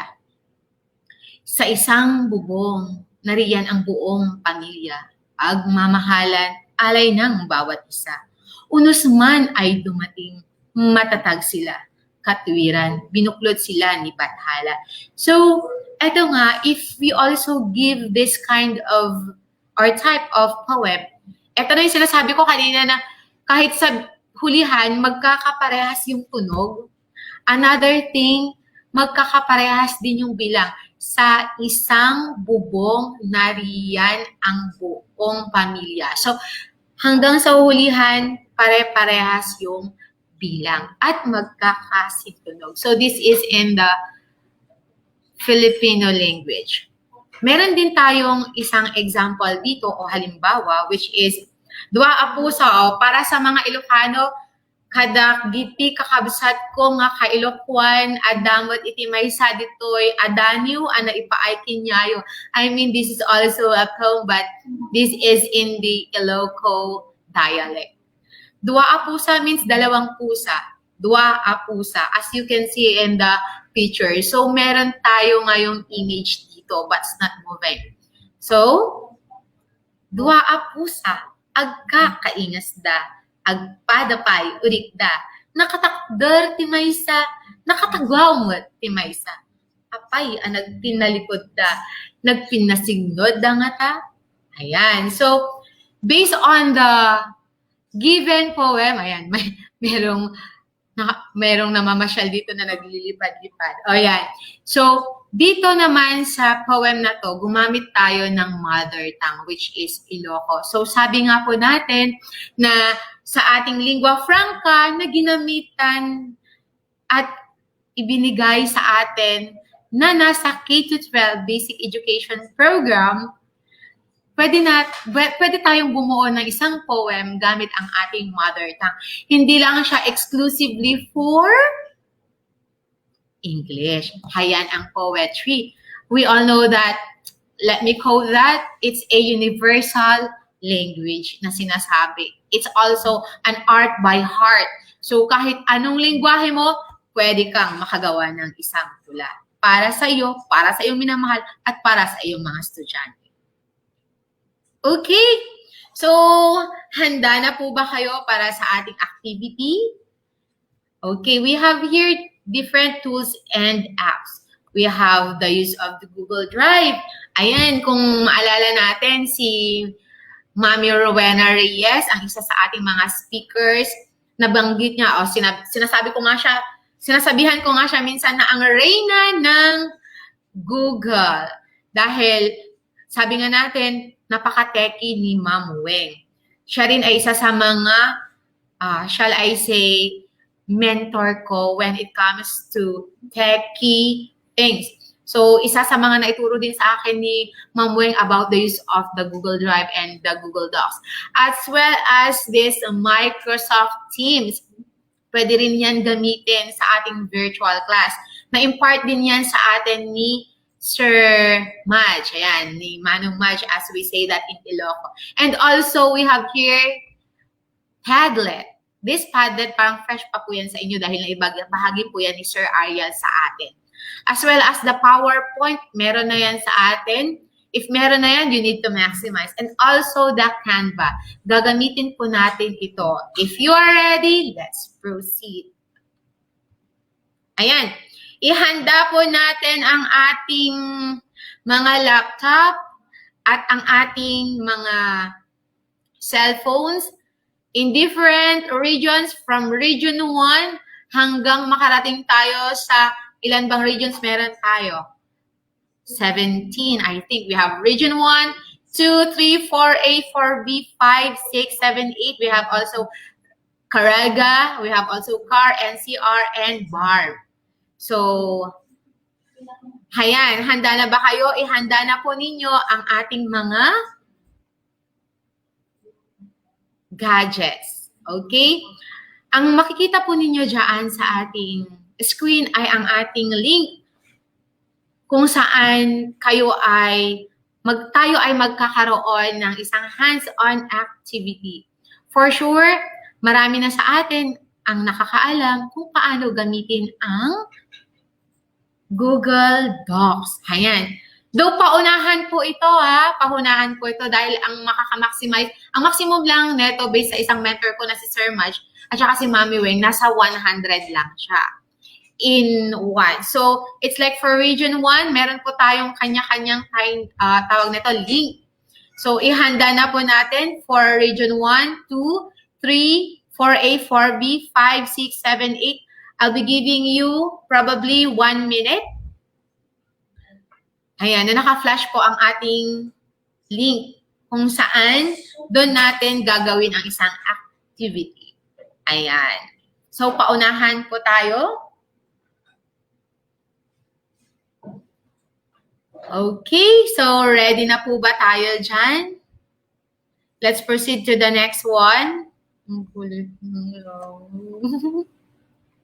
Okay, we also have the following links, specifically for Region 9, Region 10, 11, 12, Caraga, NCR, CAR, and BAR.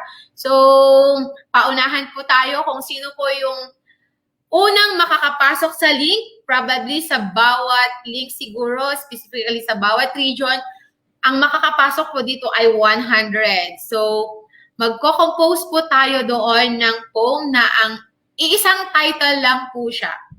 Ang title po nito ay EdTech Family.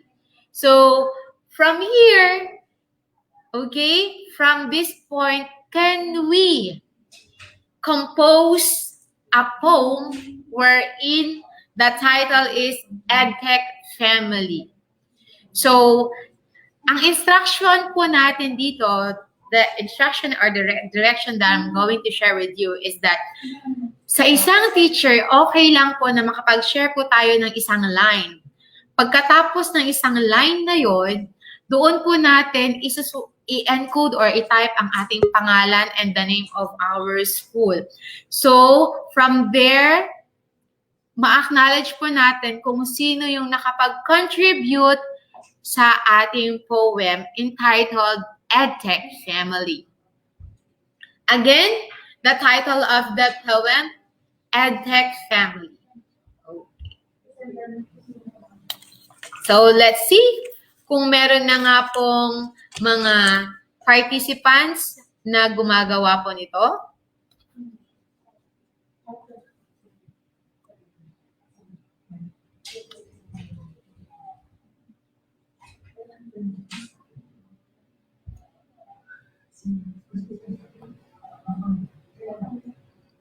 Ayan, meron na nga po ba? Let's check sa ating Google Drive kung meron ng mga teachers na nakapasok sa ating link.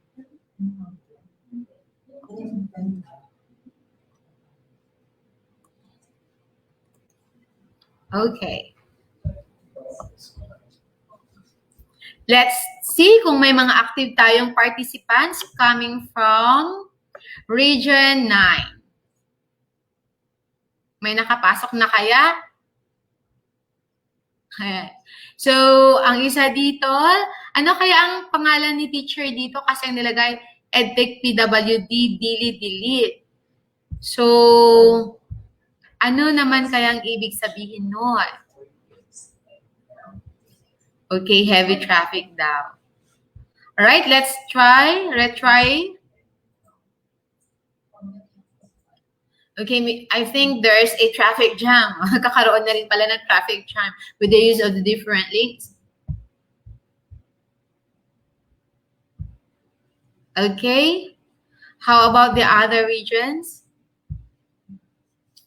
I think there's something wrong again with our internet.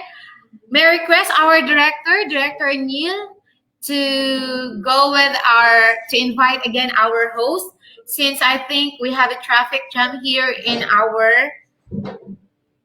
link. Events are different. Thank you. Thank you very much, dearest host, for assisting us. I think there's a traffic jam. Yes, ma'am, because of many teachers who would like to do your poetry. We really like to say thanks to these teachers who would be really wanting to make poetry because you have instructed them so, Ma'am Apple. Okay, so ulitin ko lamang po ang nangyari po dito ay ang ibinigay ko pong title ay EdTech Family. So, parang paunahan po ang makakapasok sa ating mga links. Ang mangyari doon, kung meron po kayong na-compose na isang line which is related sa naibigay na title, kindly type your name and the name of your school. Thank you very much, dearest teachers. Balikan ko po kayo later on.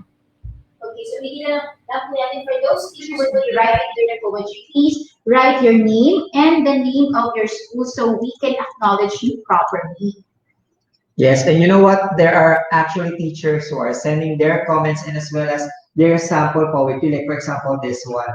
So, this is from Grace Rania Pineda. So, sabi niya, isang linggong INSET training ngayon na ang katapusan. Kung kami may natutuhan, mga sertipiko makapatunay. Salamat mga tagapanaya, mga host at kagawaran, dagdag kaalaman at amo ng mga kaguluhan. Napakaganda, Ma'am Apple, no? So those are actually the comments that we received from our dear teachers. Yes. And in this span of time, no, they are able of making their own poetry. Yes, kasi yung paggawa ng poetry, there are a lot of factors and there are a lot of things that should be considered in making it. But we are so amazed by these teachers, who could write poetry in just a matter of seconds. So, ibig sabihin, ganito rin kagaling, ka-language smart yung mga teachers na because they could devise their own poetry in a small frame of time. Okay, so we will be going back to Ma'am Apple when her connection becomes stable. Yes, and we also would like to remind our dear teachers, those who are accessing the PDLMS po, you can still have your certificates even until May 8, 2021. So there's no need for us to rush para po makakuha po tayo ng ating mga certificates. Yes, kasi baka sabihin ng mga teachers natin, after Friday, wala na ba ang mga certificates nila? Hindi po iyon totoo. You can still access po, katulad ng sinabi ng aking kapatid dito, Mr. Sir Jeff, until May 8, 2021, pwede pa kayo magbakasyon ng konti, gawin konti yung grades, magawa ng lesson plan. Saka kayo bumalik sa PTLMS pag mas available na yung schedule nyo. And then answer the quizzes, and then get your certificate of recognition once you have answered all the quizzes of our presenters for the entire INSET training. And also, we would like to remind those teachers po that are sharing yung mga videos natin na unauthorized, no? Please help us po na malocate yung mga to. If we can report them, paki-report po sa amin para as well as aware din po kami. Because as much as possible, you can always view this replay of the video lessons po natin and video episodes ng DepEd TV through the DepEd Commons para bisinin na po kayo mag-access sa mga data ninyo. And as well as, ito pong ating INSET ay pwede rin po mapanood sa DepEd EdTech Unit Facebook page and as well as ating YouTube channel. Yes, isama din po ang DepEd Philippines. So there's no need to share the video unauthorized kasi there are official platforms where you can see, where you can watch, and where you can replay episodes or live broadcasts of our INSET program. Correct ko lang sarili ko kasi I said INSET training, yung training na doon. Okay po, I think Ma'am April is okie dokie. Let's go back to. Very much, Teacher May and Teacher Jeff. I know that a lot of teachers are so excited to share their insights. Of course, with the use of the different expressions and feelings that they have now and different emotions because of the different gratitude that they have now. But then again, ibinibigay lang po natin itong activity na ito para maranasan kung ano ang gagawin natin sa virtual class. Kaya, yun nga, lagi nating sinasabi na patience is a virtue. Wag tayong magpaka-pressure. Pwede pa naman natin siyang balikan. So, to our director, pwede po ba nating ipakita ngayon ang ating kung ano na po ang nangyayari dito sa ating activity. So, eto nga po, dearest teachers. Meron po tayo ditong ibinigay na link sa ating mga learners gamit ang Google Docs. Bakit? Kasi dito magkakaroon ng collaboration. Paano nagkaroon ng collaboration?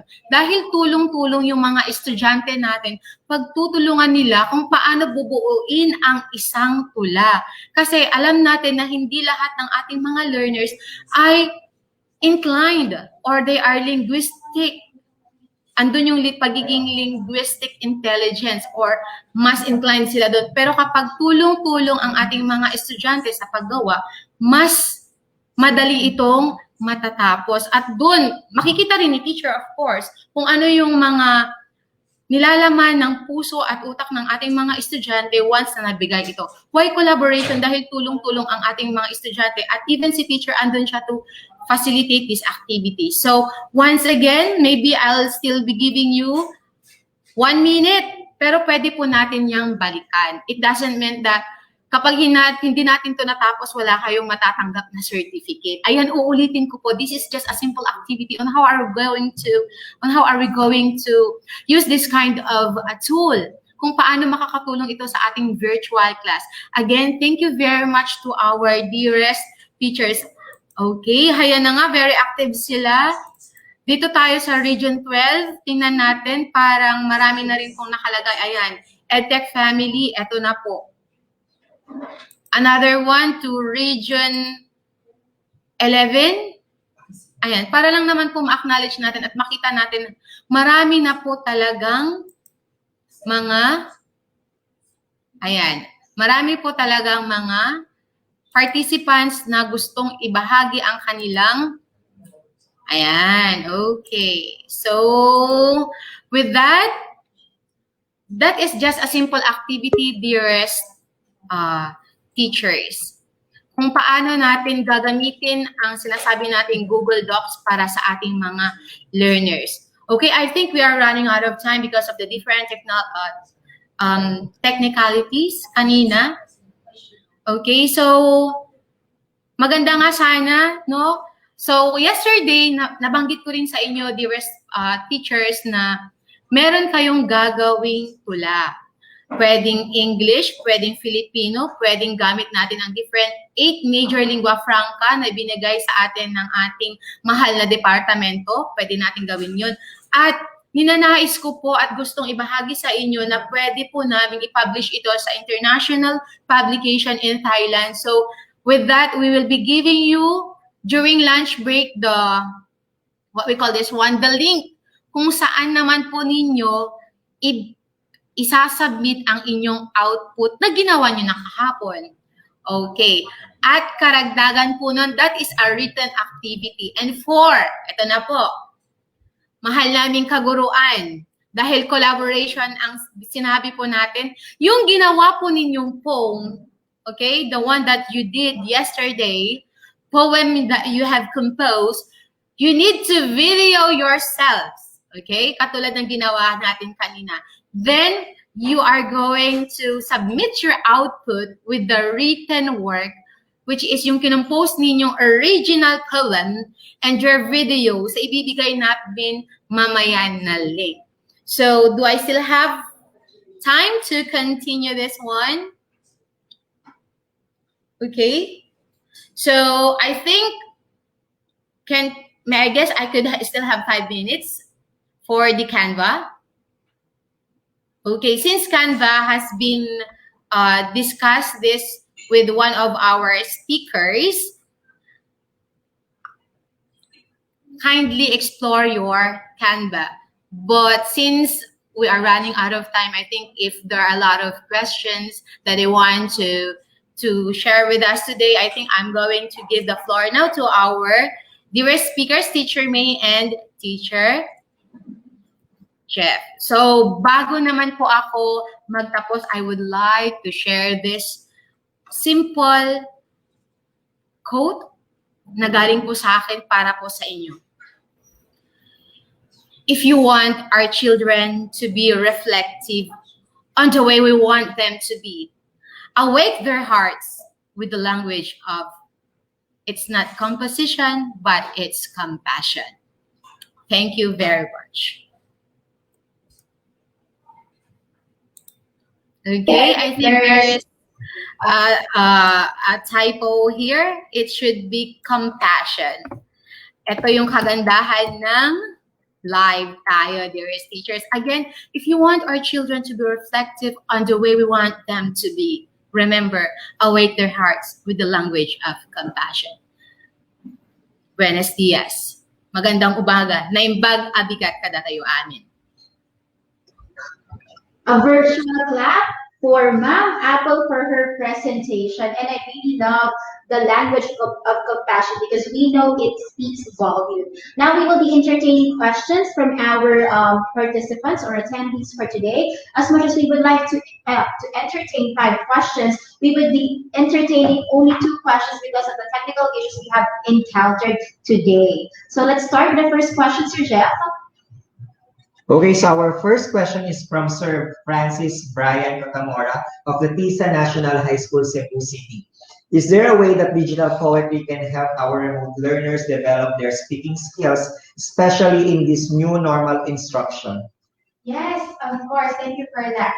Nice question. That's so very wonderful that we need to entertain this morning.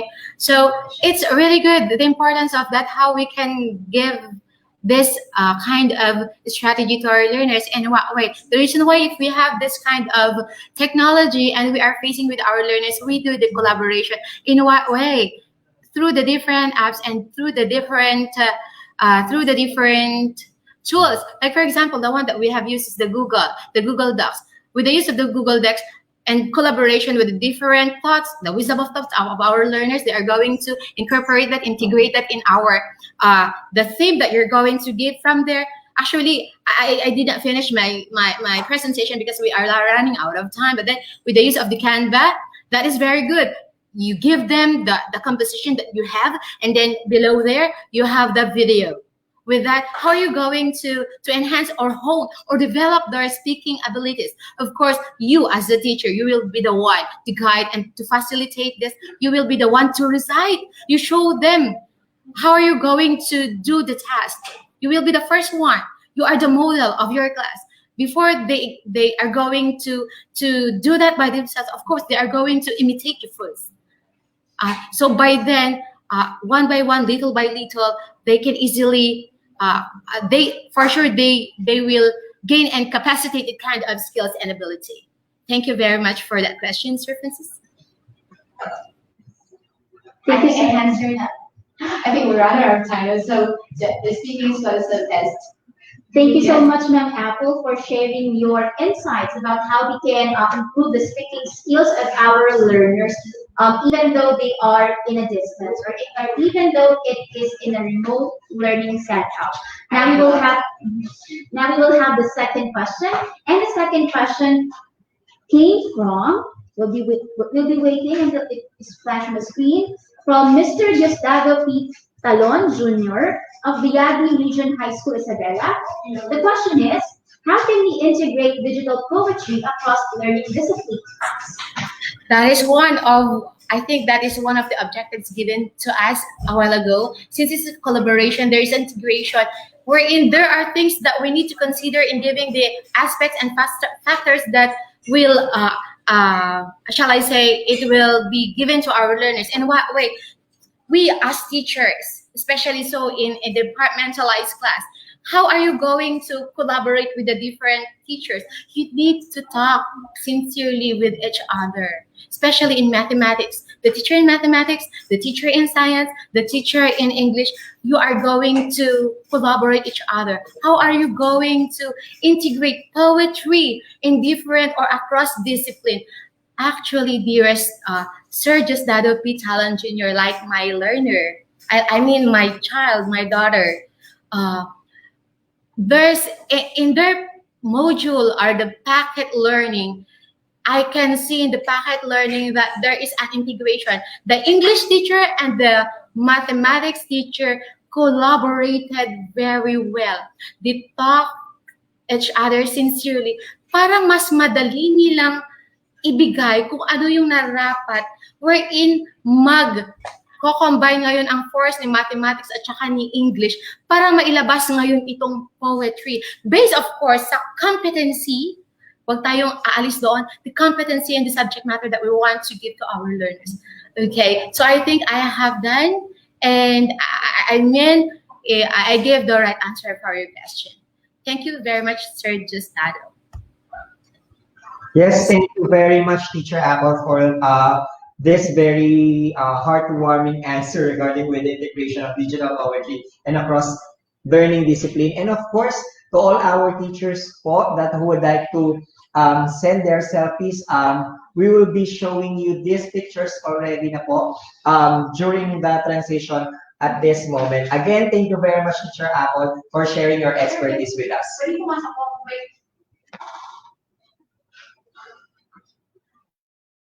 Last question, Sir Jeff, gusto ko lamang pong idagdag ito. Kasi nagsisimula lahat ito sa samahan ng ating mga teachers sa loob ng school. Kung tayo ay sama-sama, tulong-tulong para sa ating mga learners because we don't want to give them burden at loaded. Sabi nga nila, ang hirap naman kapag lahat ng mga teachers magbibigay ng performances, lahat ng teachers magbibigay ng written work. Why not to give integration and collaboration? From you teachers, you are the model. With that heart you have, may in love ang mga learners sa inyo, even the parents that we have. Again, good morning. Teacher Apple for those reminders. And definitely, this is actually the time for us teachers to collaborate across all learning areas so that our students will not have a hard time in doing their projects or their performance tasks. As much as possible, if we can collaborate, then it will be easier for them to submit and as well as create their own outputs. Now, at this time, katulad niya po ng sinabi ko kanina, we will be showing you the shout-out selfies of the teachers. Na ito po yung mga pinadala sa atin ng mga images and as well as selfies and graphics from the different so you may take a screenshot of it. Pwede nyo pong i-grab yung mga pictures. Kakaroon po tayo ng mga shoutouts later. Okay.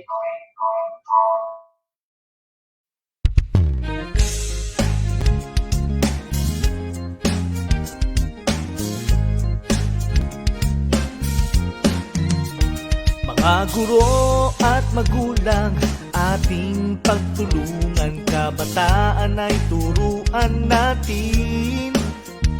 Kahit na nasa tahanan, pag-aaral ay tutukan, oras at kasanayan ay ilaan. Sulong edukalidad, magbago man ang panahon, ipagpatuloy ating layunin, patatagin ang edukasyon.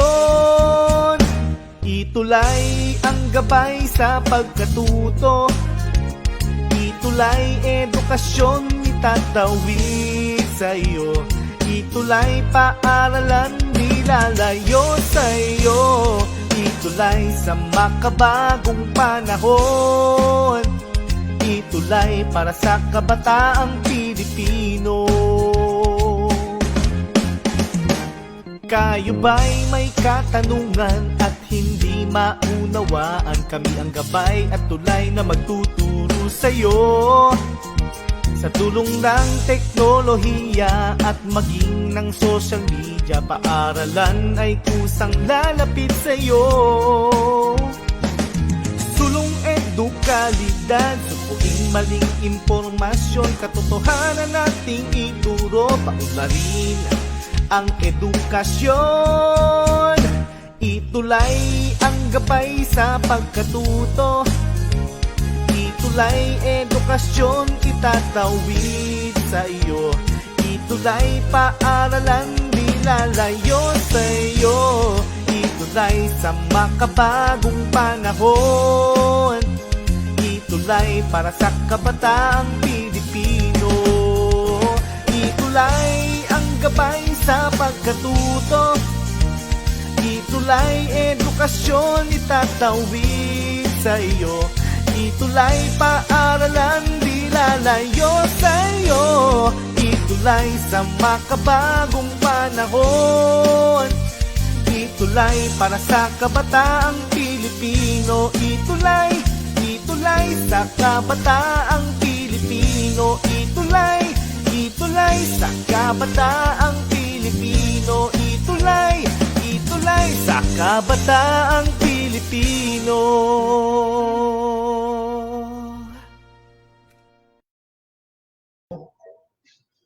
Yes, we're back. So nakita po natin yung mga selfies ng ating mga teachers nationwide. Thank you very much po for sending those images to us. And later on, meron pa po tayong mga ipapakita ng mga selfies that will be sent today. So katulad niya po nung sinabi namin kanina, we will be cutting off yung mga nagsisend po ng mga shoutouts natin. So we are now 10:37 a.m. So nag-cut off po tayo kanina ng 10 a.m.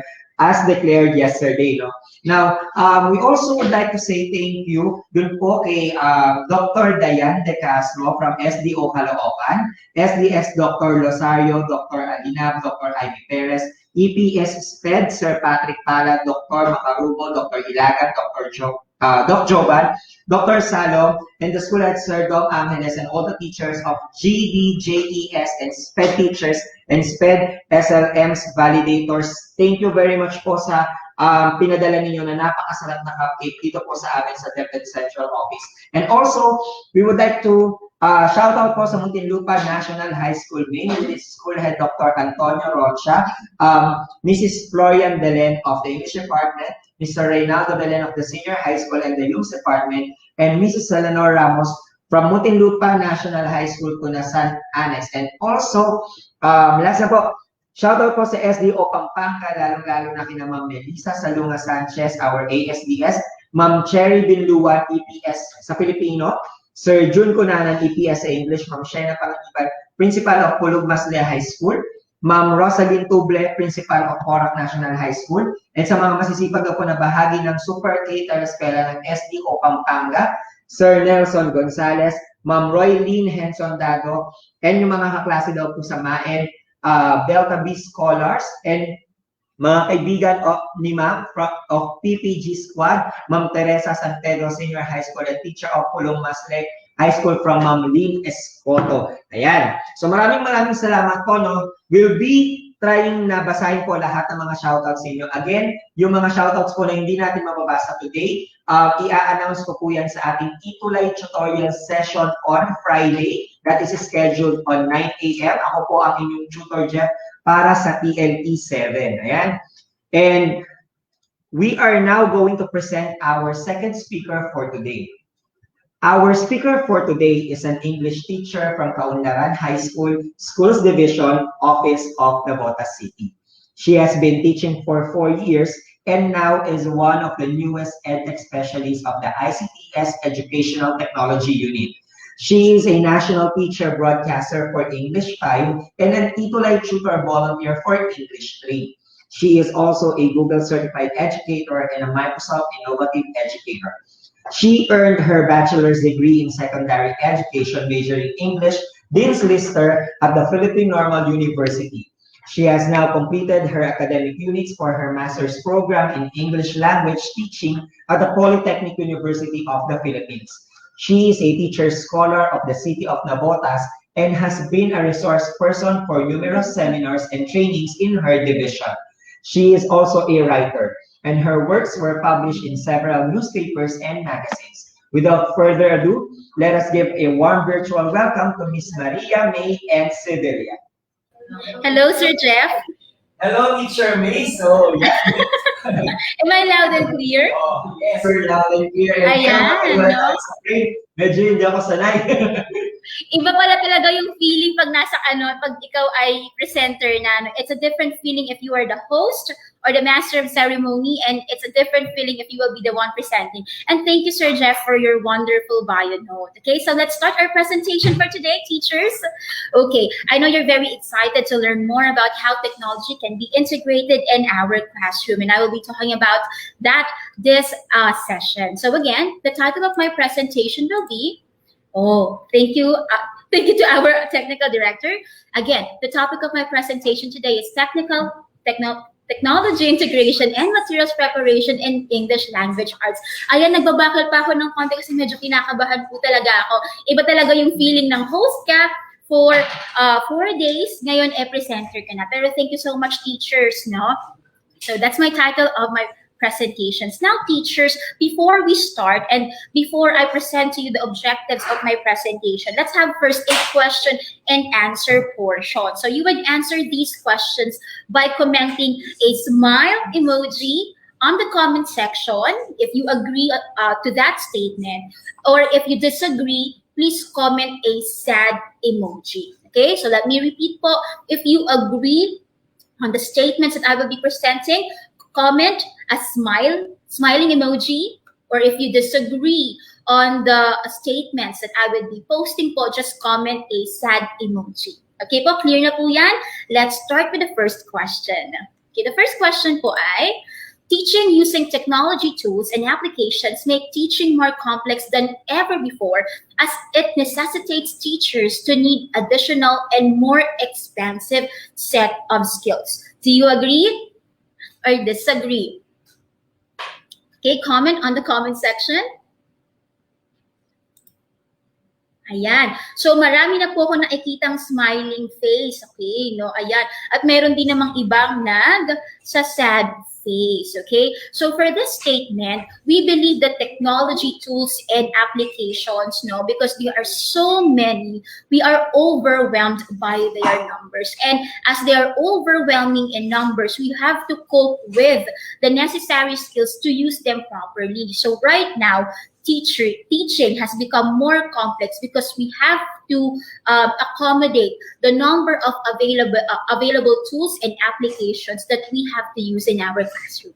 Okay, so let's have the next statement.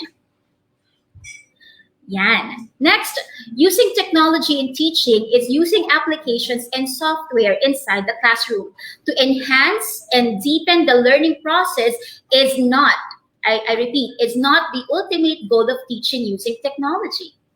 Do you agree or disagree? Again, it's to enhance and deepen the learning process is not the ultimate goal of teaching using technology. Okay, let's see. Let's see for your reactions. So parang marami ang ayan, no? Sad face. Okay, and the answer is sad face po. Why? Because as technology tools, or the presence of technology tools, applications, and software is not the end goal of using technology, no? The end goal of using technology po talaga in our classroom is to enhance and deepen the learning process. It's not enough that we use it in our lesson. It's not enough that the technology is present in the classroom, but the technology should be utilizing, deepening the lesson to be given to our learners. Now let's have the third statement. Having a foothold of how technology can be implemented systematically in the classroom would lessen, would lessen teachers' doubts of technology's efficacy in teaching. Again, that word is lessen, not lesson, lessen. What do you think? If we know much of technology, would it really lessen our anxiety of using them?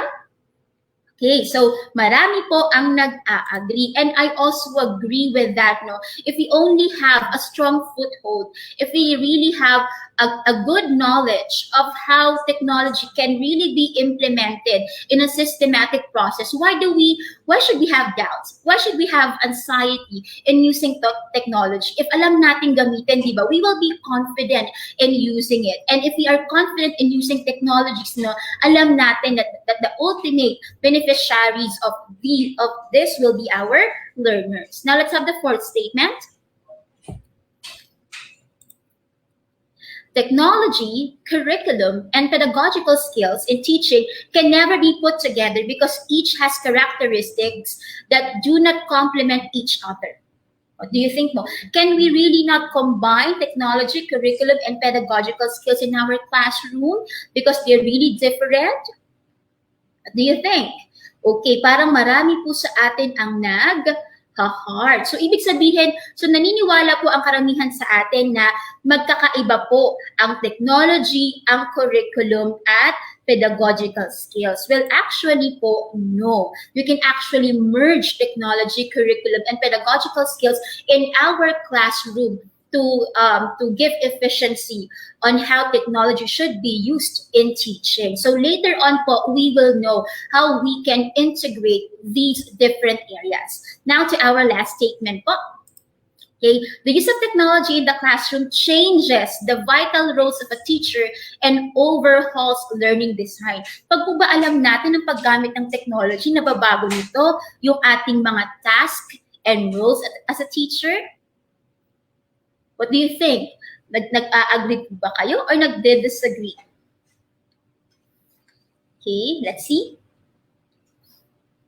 Okay, so sa tingin ko po, no, marami ang nag-a-agree na when we use technology, it really overhauls the learning design and changes the vital roles of a teacher. I think ma'am's answers, when we are using technology, hindi naman talaga nababago nito yung vital roles ng teachers at hindi nito na-overhaul yung learning design. Still, it will be like as it is because we are following a certain curriculum, we are obeying competencies when we are teaching. But it doesn't mean that when we apply technology in our classroom, mababago na totally kung ano yung mga vital roles ng mga teachers at ano yung mga dapat na ginagawa no, sa loob ng classroom.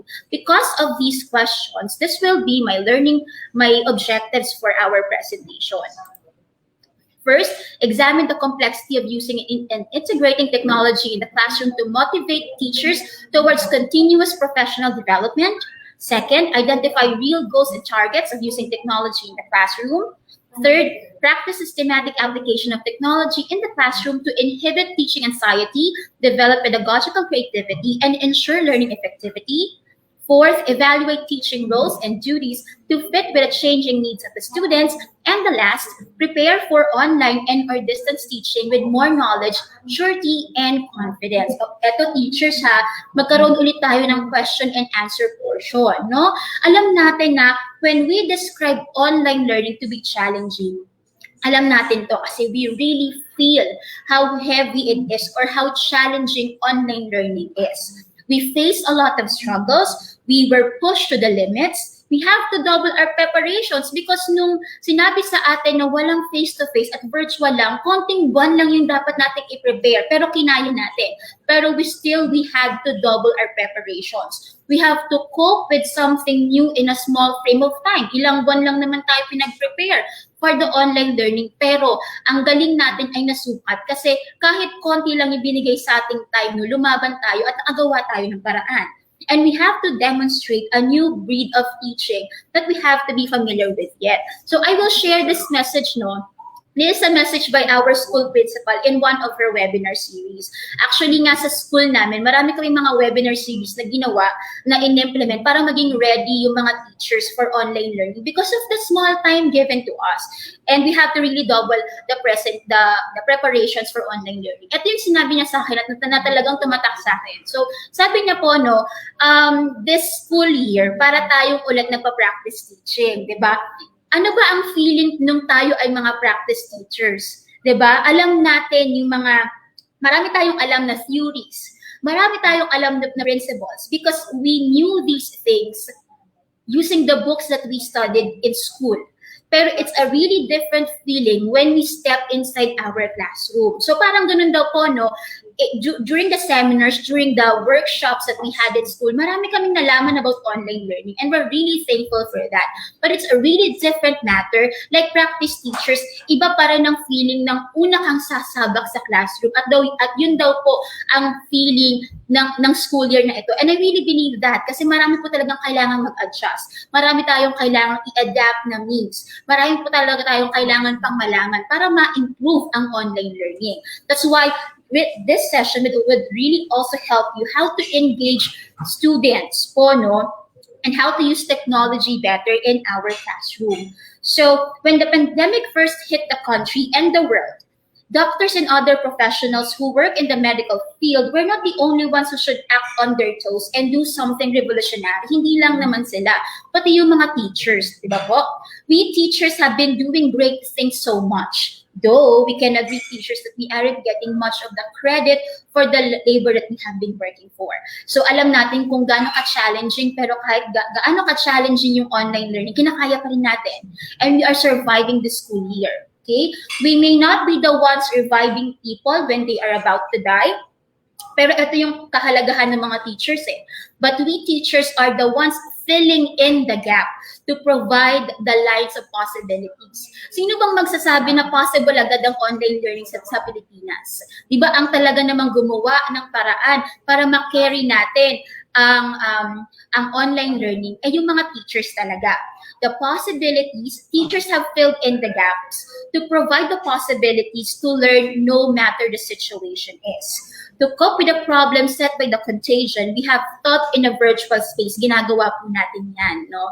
Pero alam natin na because we have experienced for months paano ang online learning po, we still have things to improve.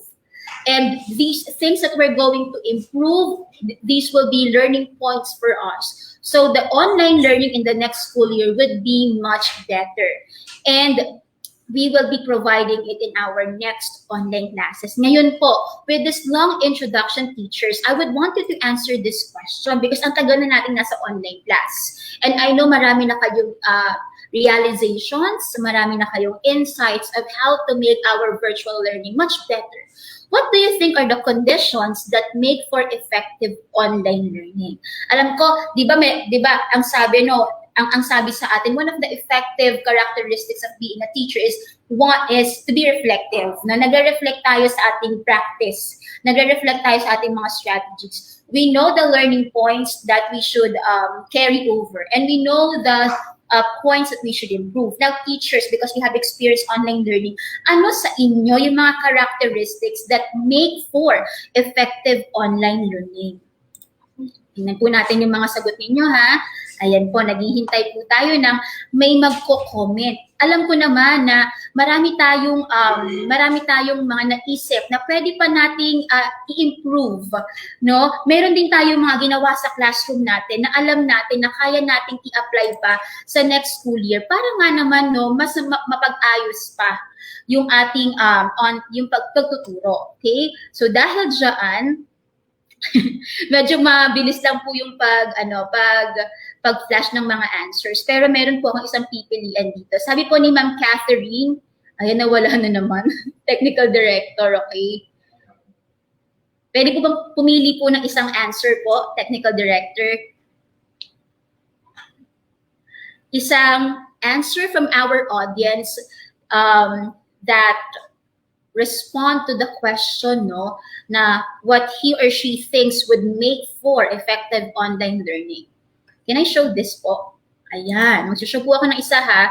Sabi po, ayan, sabi ni Ma'am Angie Lamano, good internet connection and teacher skill in using technology. So, ibig sabihin po, the conditions that make for effective online learning para kay Ma'am Angie is first, to have good internet connection and to build on the skills of teachers. No, tama yun, because if we do not really build on the skills of our teachers, if we do not really continuously provide training programs, if we do not really invest in our teachers, the state of online learning would not be better. So let me present to you the conditions po based on a study on how online learning can be effective.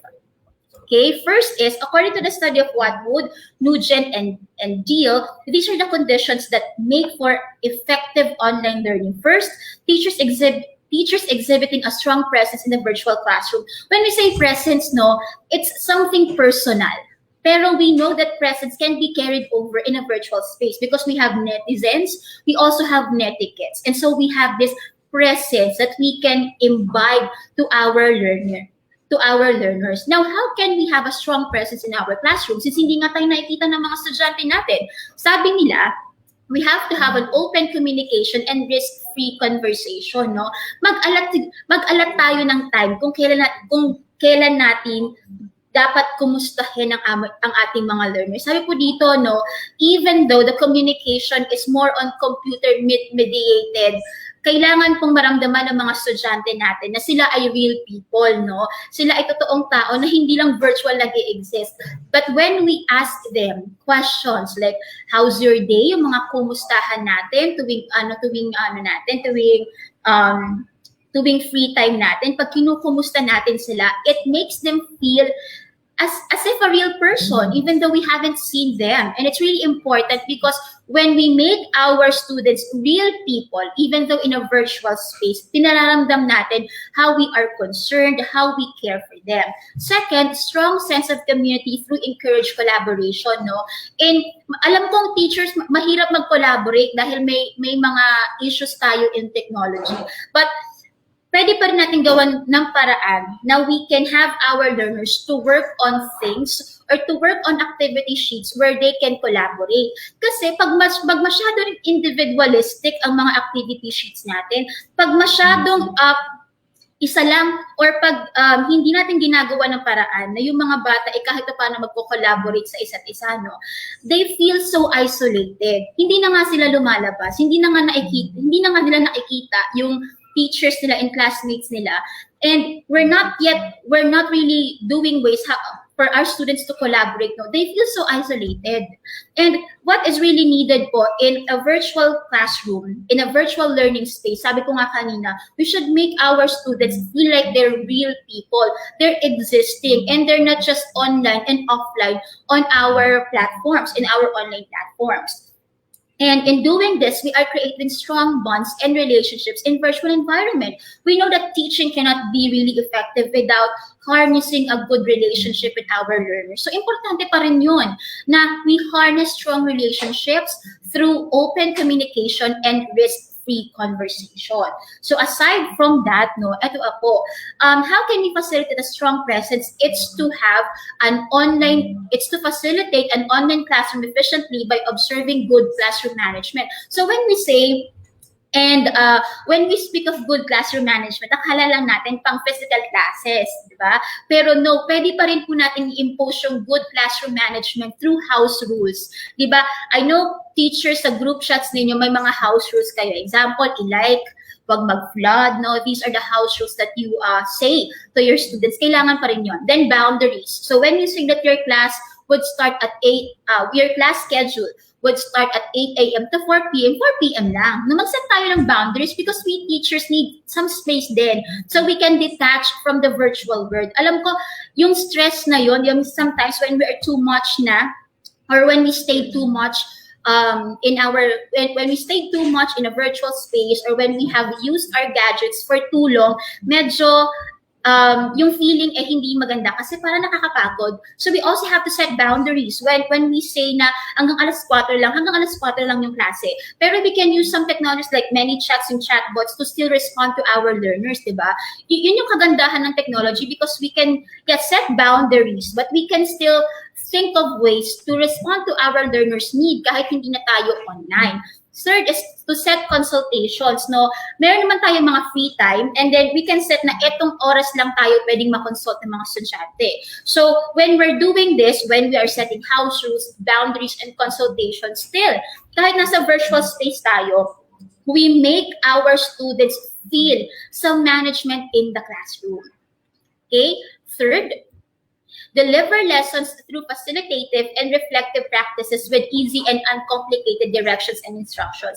Lalo na to, sinabi natin nung nakaraan na ang attention span ng mga estudyante ay hindi naman ganon kahaba. Kaya nga sa school namin, at least 1 or 2 online classes lang per day. Kasi naiintindihan namin kung gaano lang kakonti or kaikli yung attention span ng mga bata.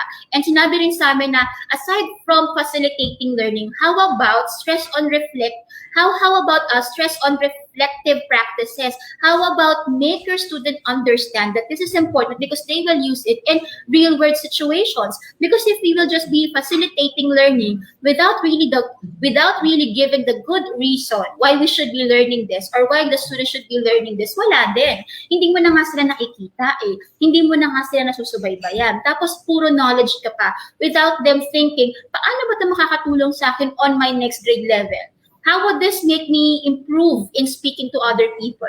Or how would this improve my understanding of the world? So aside from giving facilitative practices, we should be stressing on reflective practices. Make our students understand that these modules, these activity sheets, these interactive or integrated task sheets, it would help them be better in a real world situation. Next, motivate students by observing and appreciating effort and extra tasks that they have volunteered themselves for. Okay? Eto kasi, alam natin na magbibigay ng output yung mga bata. Dahil hindi natin sila nakikita, why not praise them? Okay? Why not say, okay, Jelly, no? So, na-appreciate ko yung folder mo, nilagyan mo ng design, tapos talagang kinumpleto mo yung module mo. Because learners, not just only learners, but we individuals are emotional beings. Kailangan natin ng words of appreciation. Kung tayo nga teachers, di ba, we need words of encouragement. We need words of appreciation. Why not give it generously to our learners, lalo na hindi natin sila kasama? We know presence is a very big thing in a classroom. Makita lang nila yung teacher nila, yung bata, tumatahimik, tumituno, umaayos, pero dahil hindi natin sila nakikita personally, we have to give much motivation to our students, no? Magbigay tayo ng appreciation. And then, kahit naman, example, nung nagklase pa ako, I still gave tasks to my learners. Sino a president, sino vice president. Sometimes may nag-volunteer.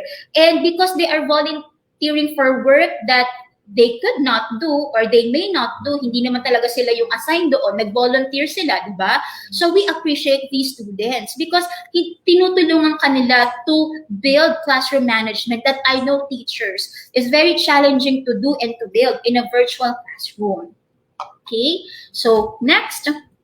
So I think this is the last suggestion on how we can establish a strong presence in the classroom. Next is to show an active role in students' learning by showing care and concern. So, laging, yung sinabi namin dati na the heart of education is the education of the heart. Hindi naman na nag-a-apply ngayon lang din. Or hindi na siya nag-a-apply ng physical classes. Mas nag-a-apply nga yan ngayon na hindi natin nakikita isa't isa.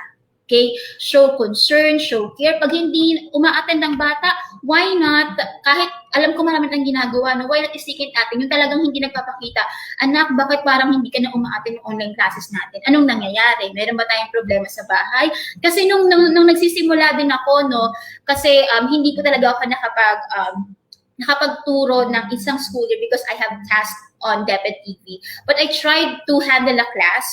And before I was assigned in the central office po, no, may mga natanong din akong bata, bakit sila mahihirapan sa paggamit or sa pag-transition sa online class. And nakakalungkot din kapag nalalaman mo yung mga rason ng mga bata. But still, yung pag-ask sa kanila, yung pagbibigay natin ng time sa kanila para magtanong at para mag-respond, no? Malaking bagay na sa mga bata yun. Kasi alam naman natin na yung pandemic na to, talagang marami ang nahirapan. Lalo na syempre, nahirapan tayo, pati syempre yung mga parents. So, if the parents could not give much time to their students, no, we try to give time to them by simply asking, no? Pag hindi nag-online class, bakit ang tagal mo na nag-online class, anak? Kamusta ka na?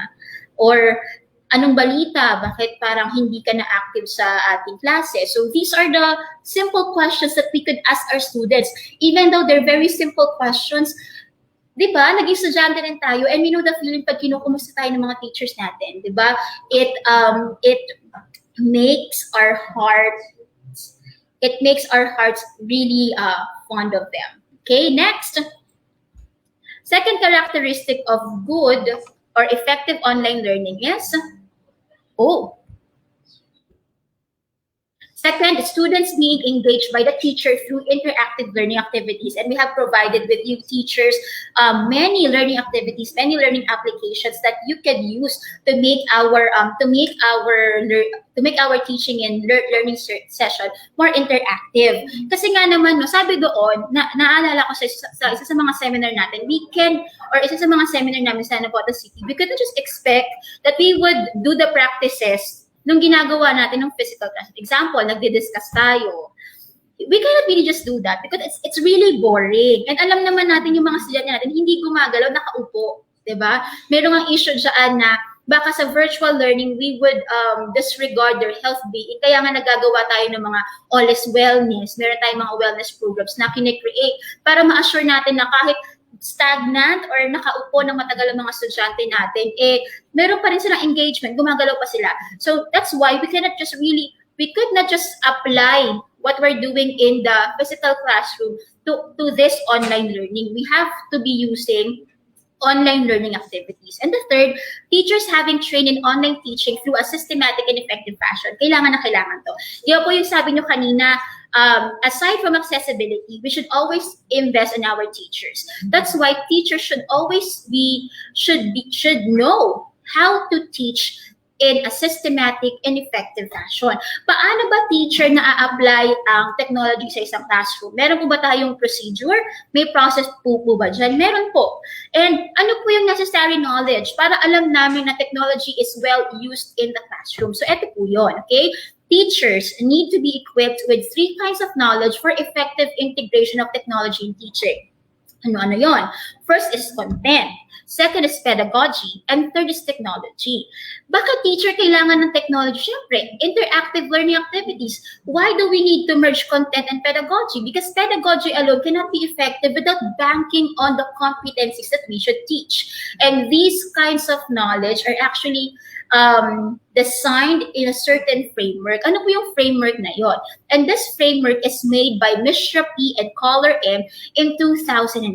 And it is known as the TPAC model. Hindi po ito yung Tupac na rapper ha. TPAC model, okay? So the TPAC model is composed of 3 kinds of knowledge. Okay? Uulitin ko po ha. Content, pedagogy, technology. So let's discuss this framework. I know teachers, parang naiintriga kayo. Pwede palang pagsamahin yun? Yes, pwede. And I will give some clarifications about this. Okay? First is the content. First is knowing what to teach. First is knowing your competencies. First is knowing, di ba kaya nga po nung nag-start tayo gumawa ng module, ang unang hinanap natin, yung set of competencies. Asa na yung MELCs? Ano yung mga objectives na pag ituturo namin? Unang hinanap natin yung content because this is the brain of teaching. Di ba? Paano ka magtuturo kung hindi mo alam ang ituturo mo? So the first thing is to know your content. Okay, next is pedagogy. Pedagogy we know would be the skills, would be the methods and strategies for us to teach the content. So pag pinagsama natin yung content saka pedagogy, ang tawag doon is pedagogical content knowledge. We know that kung ano yung ituturo, dapat nagmamatch yun dun sa strategies and methods na gagawin natin sa klase. Okay? Dapat compatible sila. Kasi kung ang strategies and methods natin ay hindi naaakma sa content, hindi natin mauturo sa bata ng maayos at effective yung content na kailangan natin ituro at hindi nila matututunan yung mga knowledge or skills na dapat nilang matutunan. Now, technology. Doon papasok yung technology. Pag nag-integrate tayo ng technology, eto daw. Our technology should be compatible with 2 things. Diba kanina sabi natin, content compatible with our pedagogy. Pero technology should be compatible with the first 2. Technology should be compatible with the content And technology should be compatible with pedagogy. Ngayon, yung technology na compatible sa content, ang tawag doon, technological content knowledge. So kung ano yung ituturo mo, dapat i-deepen ni technology. Dapat seamless ang paggamit ng technology, hindi yung pilit. Kasi meron dyan, gagamit ng technology, pilit na pilit, hindi siya smooth or parang pinilit na i-integrate yung technology, pero hindi po ganun ang paggamit ng technology ha. Kaya nga po binibigyan tayo ng maraming choices ng tools, applications, and software para malaman natin ano yung magandang technology tools, application, software na tamang-tama, swak na swak at hindi pilit sa content natin. Next, kailangan compatible din po yung technology sa pedagogy. Ang tawag doon, technological, pedagogical knowledge. So, dapat yung strategies natin umaakma din sa gagamitin nating technology. And when these three things are combined, ang tawag po doon is technological, pedagogical, content, knowledge. Teacher masyadong mahaba. Pero I know teachers na hindi naman siya ganun kahirap gawin because ang gagawin lang natin is we are adding technology and we're making sure that technology matches the content that we'll be teaching and it will be matching with the skills and strategies that we will use to teach our content.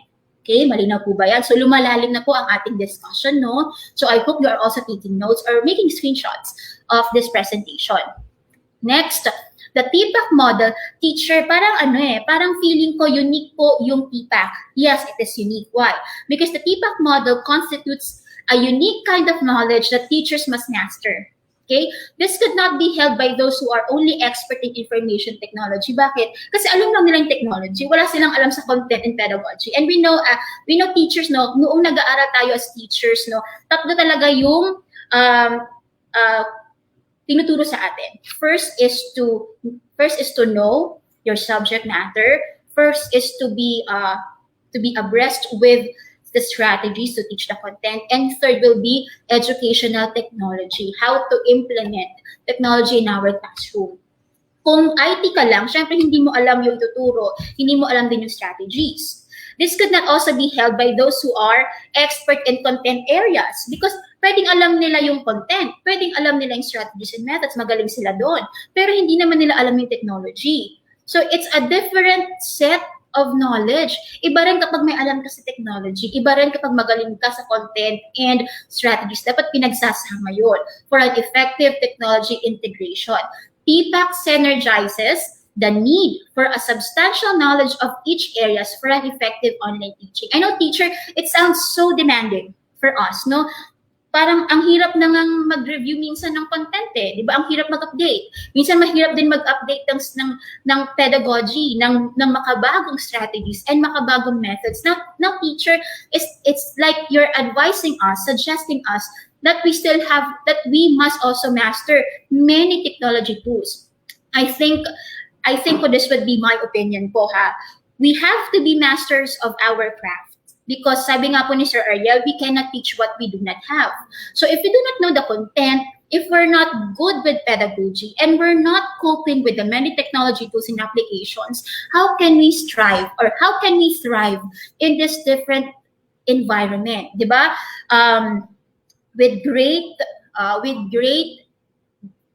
Wait lang. Nakalimutan ko yung quote na yun. So I'll not be saying. But this is the idea. Kung mas mataas ang pangangailangan, mas dapat tayong gumalaw.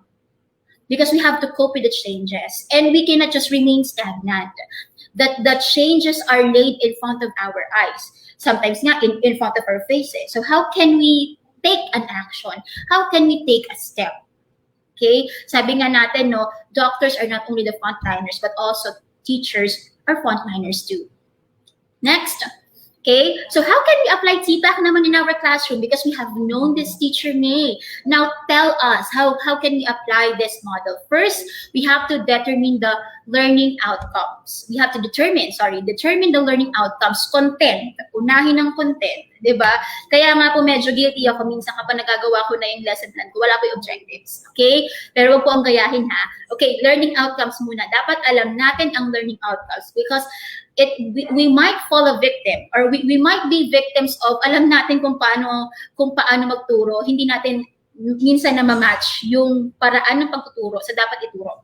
Second, match appropriate learning sequences and activities that suit the learning outcomes. Pedagogy, the methods, the strategies that would be complementing the objectives, and the competencies that we must teach.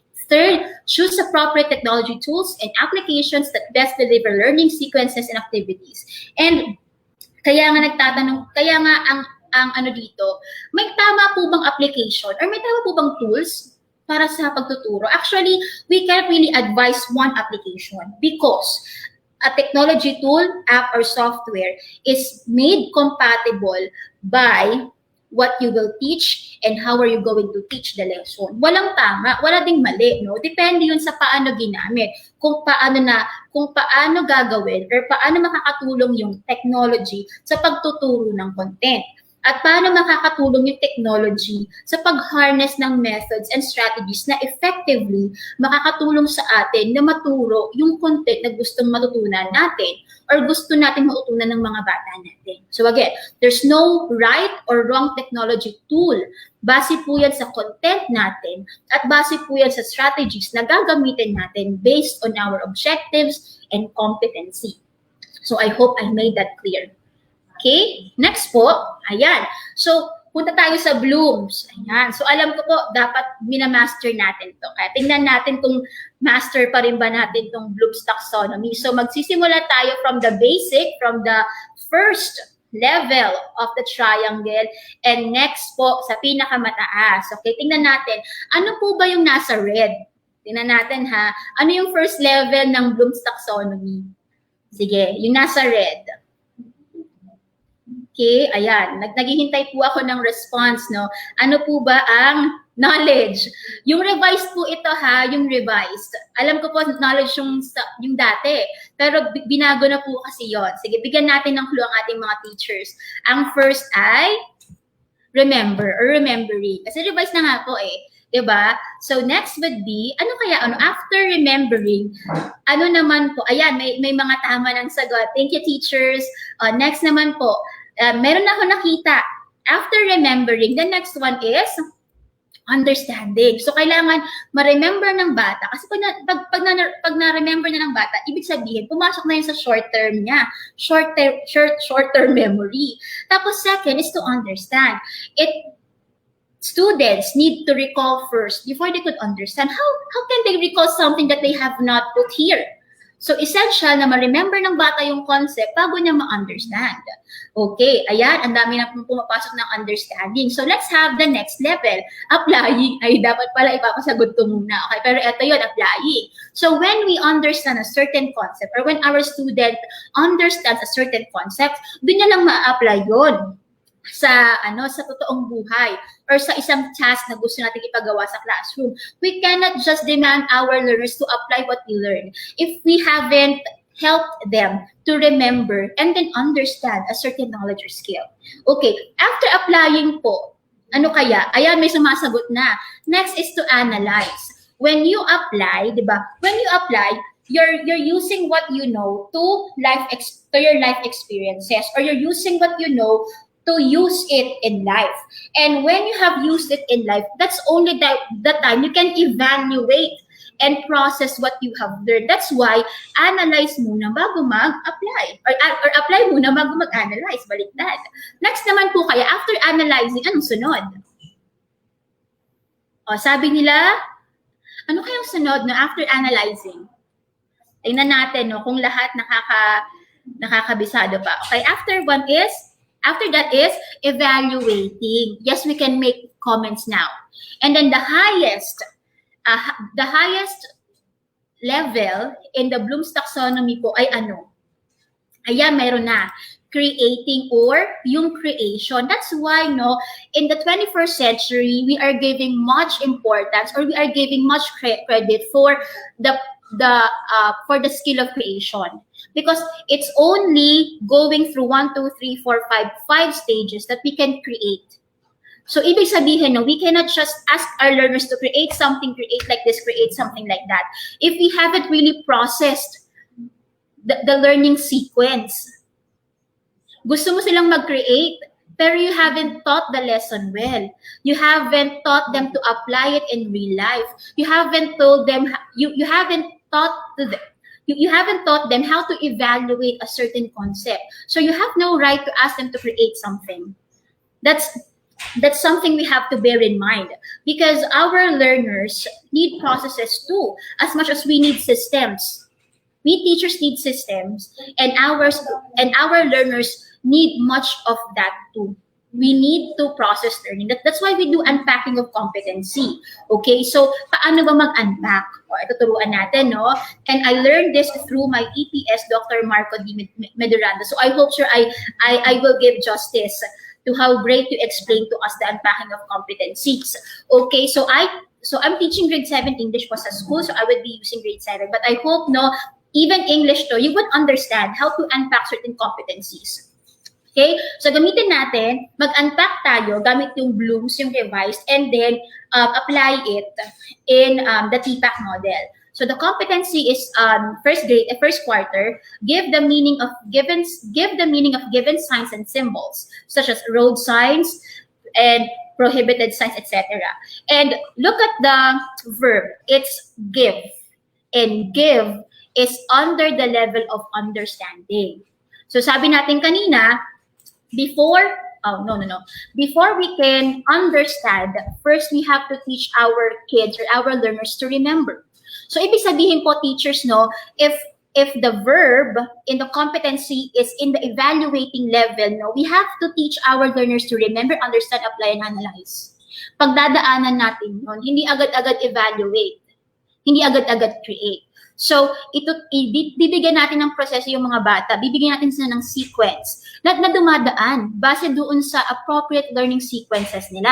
So, eto yung outcomes na ginawa ko. So, for remembering, dalawa, recognize various signs and symbols. Second, express how signs and symbols tell messages. And third, dun lang ako pumasok sa understanding level. Identify the meaning of various signs and symbols. So these are the outcomes based on my competency, and I have unpacked it based on the appropriate learning sequences, banking on the process and system given by Bloom's, the revised Bloom's taxonomy. Okay, and nagawa na natin yan. Next naman, kung paano natin i-apply yung learning sequence. So ito yung mga technology na gusto kong ipasok dun sa aking learning episode. So sabi natin, di ba kanina remember?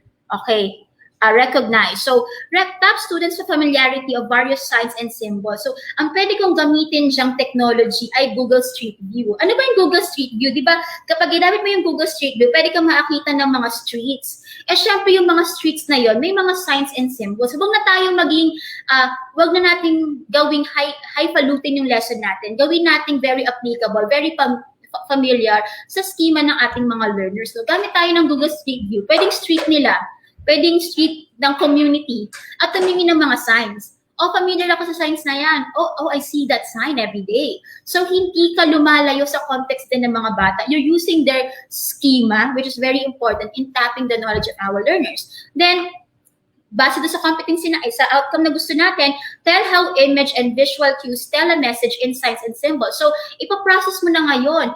How do these signs communicate to us, even though most of them just use images and no words? So, i-process natin sa mga bata, no? So, you can use that using PowerPoint presentation and use the application No Hands. Ang No Hands po kasi parang Wheel of Fortune na pina-upgrade. So, magsaselect yung system ng pangalan ng bata.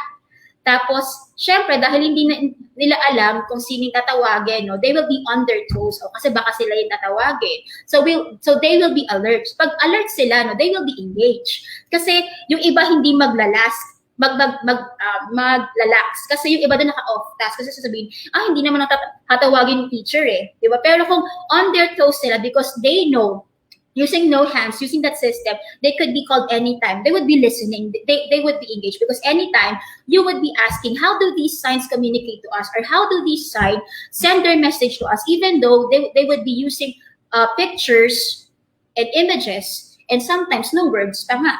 Then second, label or match the meaning of signs and symbols using these technologies. Mentimeter, poll everywhere, or VBox.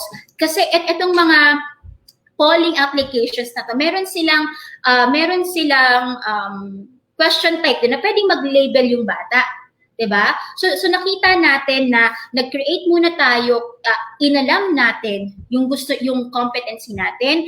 Then we have determined kung ano yung mga outcomes na gusto natin.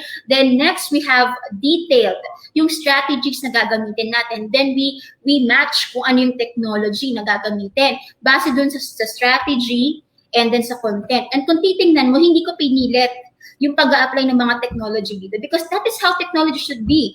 That's how we should use technology. Hindi pinipilit, hindi sapilitan. It should be seamless in our instruction. Okay, so I hope teachers, you bear that in mind. Now, when we are using technology, hindi to sapilitan, hindi pinipilit. At dapat it matches the content and the strategies that we are employing in our classroom. Okay? And then, ngayon teacher, no, you would ask me naman, is there an observable process when utilizing technology in our teaching? Kasi kasi I want to use the technology, pero meron po bang proseso? Kasi baka naman, kasi na-overwhelm ako, baka kasi ang gusto agad expert ako. Siyempre po, merong stages na pinagdadaanan yan on how we are using technology in our classroom. And that is your teams. Yung team po, or teams, is the technology integration matrix. So it illustrates a gradual but active utilization of technology in teaching and learning. So it is composed of 5 steps and it creates meaningful learning environment. In the 21st century, what we should strive to build is a meaningful learning environment. And what is a meaningful learning environment? A meaningful learning environment is an environment that engages these kinds of learning. First, active learning. Second, collaborative learning. Third, constructive learning. Fourth, authentic learning. And fifth, goal-directed learning. So, teacher, baka niname mo lang. Siyempre, i-explain ko isa-isa. So, a meaningful learning environment should be active. When we say active, ang bata ay hindi passive learner. We're now deviating from the banking system of education na binibigay natin yung information, then that we are depositing knowledge, then our learners will withdraw the knowledge using tests and quizzes. So we will be stopping that process. What we want is for our learners to be active. And when learners are active, they are active in the creation of knowledge, no? Katulong mo sila para ma-come up yung isang idea dun sa lesson. Hindi ka nagtuturo. You ask them questions. Na experience mo na ba? Nakita mo na ba? What's your opinion about this? Kasi sabi nga, no, they will know or they know some things that we don't know. Na hindi lang naman tayo yung expert in the classroom. As much as we want to be a sage on the stage, we should be good enough to be a guide on the side. Okay, next, collaborative. So when we say collaborative, ito gusto ko pag collaborative kasi students use technology tools to collaborate with others. So kasi pag may collaboration, mas masaya. Kasi hindi lang naman knowledge yung tinatapos, pati yung emotional well-being ng bata. Kasi it's a different thing kapag tinuturuan mo yung batang makisama. Kasi collaboration is not just, oy, magaling sa ganito, gawin natin siyang group member, gawing group leader. Pero when students are doing one task together, they learn how to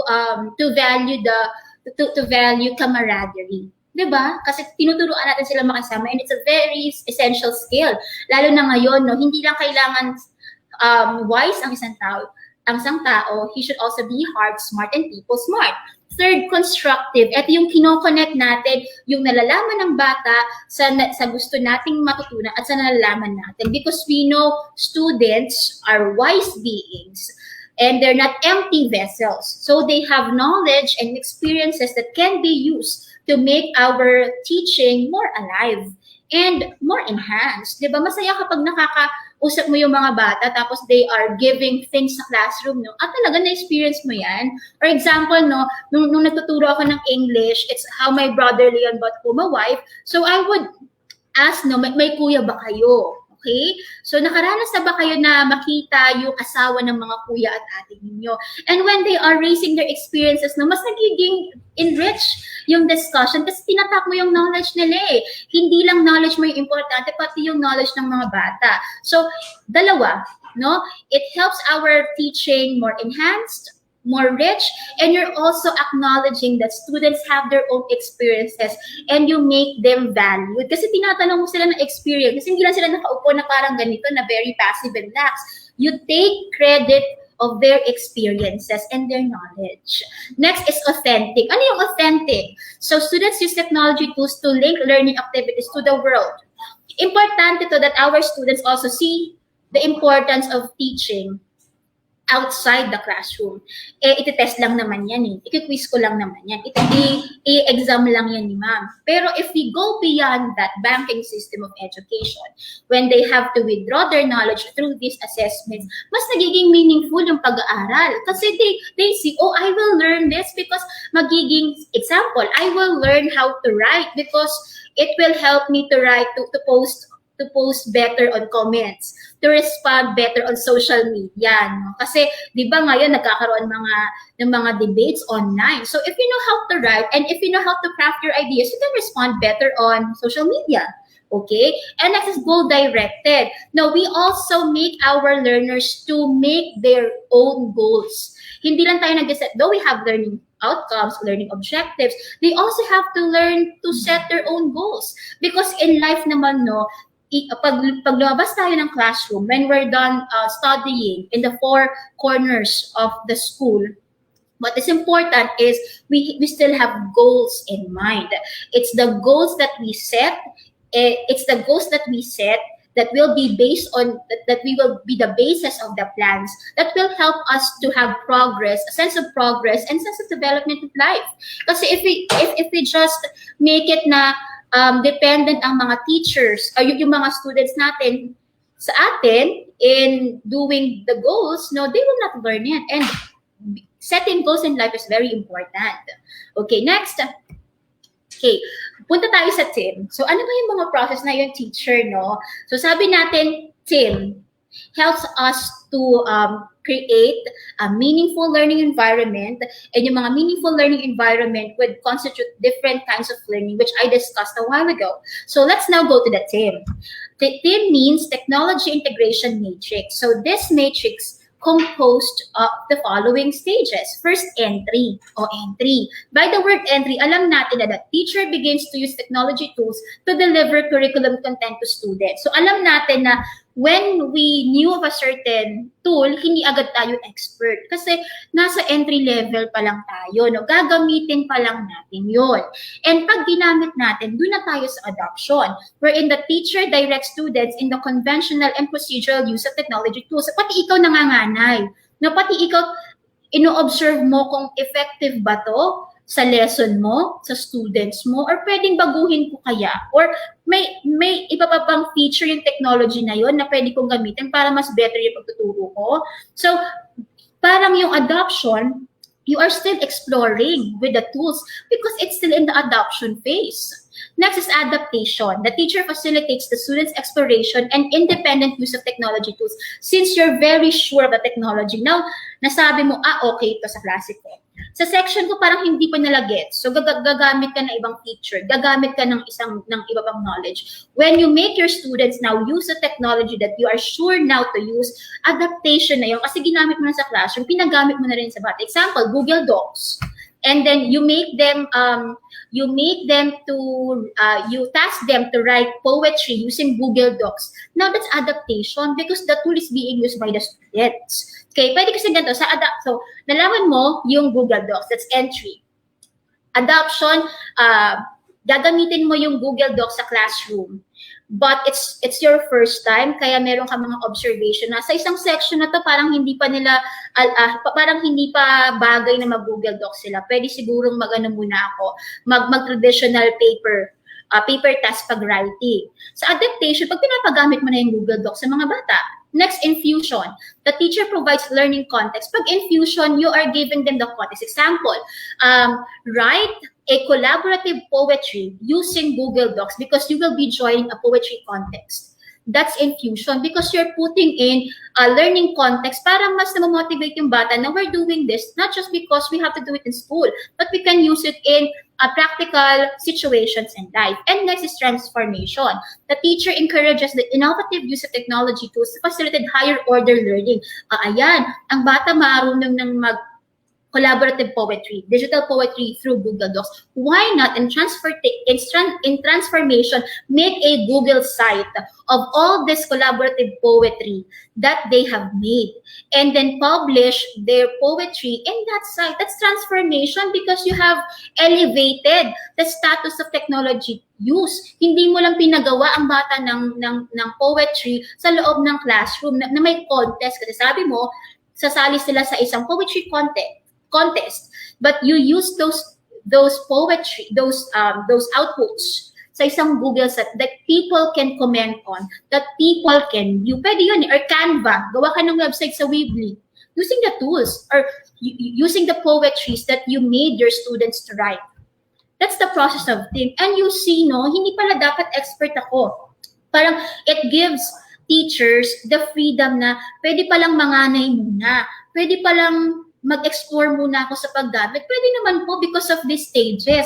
Hindi naman agad sinasabi na dapat expert ka, no? Because we have these processes and these strategies, these stages, I mean, that we can observe when we're using technology. So teachers, no, wag tayong ma-stress kasi we have this level of use. May entry ka, may adoption level, may adaptation, may infusion, then transformation. Sa transformation, para din siyang creating process wherein you have used what you learned in a real life scenario. Mas mataas. You have elevated your outputs, your teaching, not just in the classroom.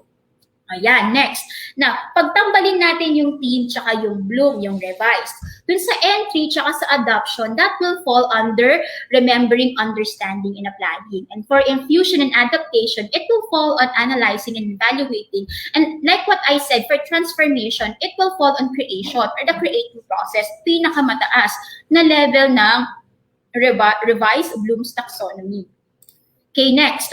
For these levels, nakikita natin na sa una, no, it gives us, or yung team, it can allow us to make our classes student-centered. Nakita niyo ba yun? Kasi yung bar na mas malaki sa teacher ownership of learning, ibig sabihin, si teacher muna, pero unti-unti na mas na-hold ni student yung responsibility to learn on his or her own. So using TIM, using Bloom's taxonomy, no? So teacher, no, yung mga alam namin pala, hindi na yon mahirap i-integrate sa mga bagong concepts. Yes, I am laying these things to you para hindi kayo nahihirapan na ano yung TIM, no? Kasi ang alam lang namin Bloom's taxonomy, yung revised.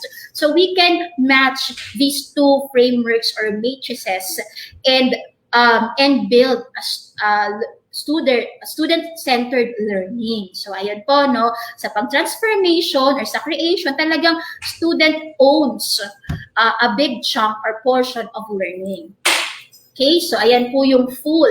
So, yung sa meaningful learning environment, no, pwede natin siyang i-match based doon sa level of technology use. Kung entry ka, ito yung pwede sa mga different kinds of learning, adoption, adaptation, and so on. So I hope teachers know you are taking a picture of this, or you can search or you can read more about this on, just search TIM or Technology Integration Matrix, and you can have this on their website. So you will be more knowledgeable on how we can have different kinds of learnings. Ito yung mga gusto kong iset sa classroom ko. Example, constructive learning. Pero nasa ganitong level pa lang ako. What should be the observation for that? So, pwede nyo pong tingnan. So, just to make sure. Okay, next. When we are using also technology in the classroom, may cycle po yan. First, identify approach. Paano mo gagamitin yung technology sa classroom mo? And then, second, recognize impact. How did it help my students to learn the lesson that I'm teaching? Third, if it's effective, you can share it. You can share it to your fellow teachers and support their use of that application. And four, enhance practice kasi mas marami nang gumagamit. And then, in terms of influence, pwede after isang teacher lang gumamit sa classroom niya, nag-innovate, pwedeng i-share sa fellow teachers na sa faculty, then if it's effective among the teachers of that subject area, pwedeng ipagamit sa buong school at pwedeng itaas sa division level or isuggest sa ibang schools para sa pagpapaganda pa rin ng kanilang mga lessons using technology. Okay, so effective and smart use of technology in the classroom includes teachers' knowledge of the main objectives that he or she has to teach even without the presence of technology. So even though naman po na we are using technology, dapat alam pa rin natin gamitin yung technology if nag-fail yung technology sa classroom natin. Kasi still, we are the best technology in our classroom. Mga teachers pa din. So even though you're using technology, you will not be a slave to that technology na hindi mo na alam kung paano magturo. Diba? Kahit alam mo gumamit ng technology, still you know how to teach that competency without the presence of technology. Medyo ironic, no? Pero ganun talaga because paano kapag nawala yung technology or paano kapag hindi mo magamit sa isang section, hindi ka na magtuturo? Hindi naman po ganun, diba? Still, you still have to know how to teach a competency without the use of technology. Second, understanding of the context why lessons are taught to the students. So I know na maraming mga context na kailangan natin malaman why we are teaching a certain subject and why we are using this technology to empower and to enhance the delivery of the lesson. Third is awareness of available technology tools, apps, and software. So we also know how to use technology in the classroom. Next, ito po yung mga inquiry aids in the utilization of technology in the classroom. First, will my current teaching strategy be assisted, enhanced, and improved by using technology? Second, how can technology help me teach my objectives better and help my students to learn easier the knowledge and skills according to my teaching objectives? Third, what is the level of my students' knowledge and skills in using technology? So dapat hindi ka lang maalam. Dapat alam mo rin yung level ng technology use ng mga estudyante mo. Kasi baka ikaw lang ang marunong, yung mga students mo hindi alam. So wala rin. So it will not be effective. Next, what technology tools, applications, and software are available to me and my students? So given our physical, social, and financial context. Example, hindi maganda ang internet sa klase mo. So hindi ka pwedeng gumamit ng mga tools na solely online kasi hindi yung gagahan na given the context of your classroom. Fifth, will I not raise issues of inequality of access if I would use certain technology tools, applications, and softwares? No? So alam natin na even though we want to use technology in our classroom, we have to raise this issue na dapat we are saying or we are maintaining equality of access. Dapat pa rin lahat ng mga estudyante ay nakaka-access. Next, using available resources, how can they be integrated or utilized to avoid undercompensating students' learning? So example, ganito lang yung technology na available sa amin. Dahil nga konti lang yung available technology, hindi na tayo gumamit ng technology, wag naman. Because still, technology is very important to be presented to our learners because we know it will enhance our students' learning. Next, sa guidelines naman po, first, the use of technology must help students to learn and obtain preparedness for the real world. As much as we would like to teach our students the knowledge and the skills given in our competencies, we must also prepare them for the real world. Second, technology must help the teaching of a concept and be seamlessly applied during the instruction. Ito yung sinasabi ko, dapat ang paggamit ng technology ay hindi pilit. Third, technology should assist in enhance available print and or traditional materials. Hindi natin itatapon ng mga traditional materials, kundi i-enhance natin using technology. Okay, fourth, technology must open the possibilities for students for expanded means of expression and content creation. Diba, sabi nga, transforming sa team, creation sa bloom. So we are using technology for students to create content on their own. Okay? So ayun po, So as we know that this situation is very challenging for us, but we continue to teach. And teach means teach and engage our learners amidst the changes that are happening. And as we teach, we continue to aspire. And when we mean and by aspire, we mean acknowledge that we are an agent of change nasa atin ang pagbabago. Tayo ang pagbabago. Kung anong pagbabago ang gusto nating makita, tayo ang gagawa nun. Set ourselves ready for the challenges. We should be ready. That's why we have this INSET program. So we are equipped better with the next school year. Third, participate positively. Mindset is everything. Positive thinking means positive action. Identify our impact as a tiny win. Although yung bigat ng trabaho natin sometimes hindi na-acknowledge, when we have an impact even to one single student, that's a tiny win that we should celebrate. We should celebrate even the tiny wins in our lives. Second, next, radiate inspiration. No? Although tayo din nangangailangan ng inspiration, mas kailangan yun ng mga estudyante natin galing sa atin. Next, empower others. We teachers are very important people in our society. So we have to continue to empower not just others or not just our students, but also the community of people around us. And always remember, even though there are so many technology tools, applications, and software, I believe that technology will not replace great teachers, but technology in the hands of great teachers can be transformational. Again, this is Ma'am Maria Sevilla from SDO Navotas, Kaunlaran High School, and that's the end of my presentation. Thank you so much. Yes, thank you very much, Teacher May. No, it is truly very informative for our teachers. And we're now going to give you questions. I know there's actually a lot of things that we would like to discuss, no? Pero you know that the time is very much limited, and we will start with the question and answer portion. So we'll be giving you your first question right now. Okay, so Teacher May, the first question is from Ma'am Carrie T. Maito of Argawanon Integrated School from Cebu Province. So what are the relevant strategies for integrating technology to change pedagogical practices? So I would want to clarify, sir, muna, that we're not changing pedagogical practices using technology, but we are enhancing pedagogical practices using technology. Baka natin babaguhin yung mga pedagogical practices if most of our pedagogical practices are studied using research. Diba? Ang dami dyan na naaral using research, nakita yung effectivity. That's why most of them are still existing. Again, I'm clarifying that we're not changing pedagogical practices, but we are improving, making it better based on the needs of our learners, based on the kinds of our learners, of their weaknesses and strengths, and based on the available resources and technology that we have. Yes, thank you very much po. How about for the next question? Our next question is from Renz Christian T. Pabico of Santa Cruz Central Elementary School. Since technology can be integrated mostly in online distance learning, do you think that learners under modular distance learning are quite left behind?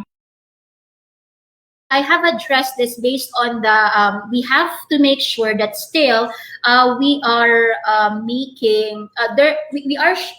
we are making sure that there is an equality of access among our learners, because we don't want our learners to left behind. Masakit sa puso ng mga teachers, kahit isa man lang na estudyante nila hindi nakakasabay, di ba po? So with this question, no,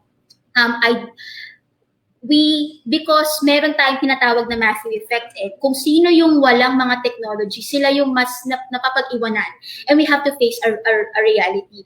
But di ba, kaya nga tayo ng modular distance, kasi alam ng mga teacher na hindi pwede yung ganitong technology setup sa mga bata. But still, we are accommodating, we are still bridging, and we are still providing education to them, even though they don't have this technological resources. So maybe they could be left behind because of their situation, but teachers are making ways for them to still learn. And I think that is what matters, Teacher Jeff. No? Kahit anong situation ng bata, may kakulangan man, teacher kasi nagpupuno niyan di ba? Kaya nga tayo nag-module para still, kahit wala sila neto, kahit wala sila ng ganung mga technology, natututo pa rin sila.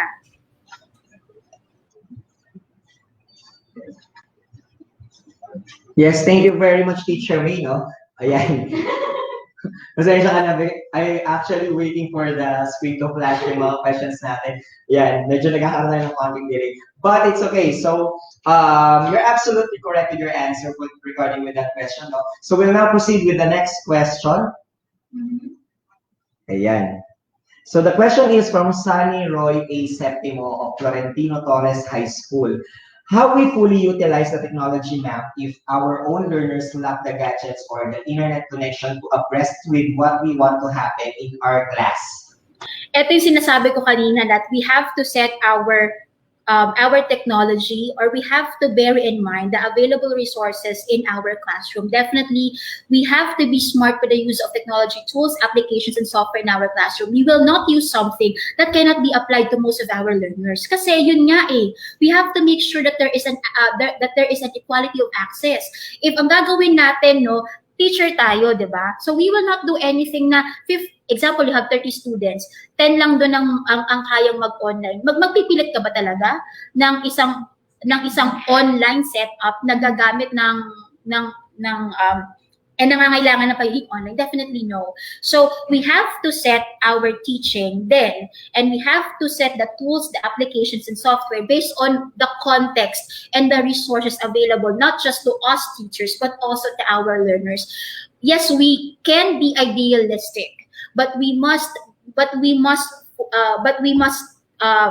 emphasis on the characteristics, context of our learners. Kaya nga, di ba sir, di ba pag sa start ng school, kumakalap tayo ng data ng mga estudyante kasi inaalam natin kung ano yung mga available sa kanila, because we don't want our students to suffer from the Matthew effect, and we don't want our students to be discouraged in learning just because you are favoring others. Teachers, we must bear in mind that when we are teaching and when we are using technology in our classroom, there is an equality of access. Thank you. Yes, thank you very much, Teacher May. We'll now proceed with the next question. Ayan, pasensya ka na, tuloy-tuloy tayo kasi alam mo na may nahabol tayo. Parang pinili niyo yung pinakamahirap na question. Well, actually kasi dahil host ka daw.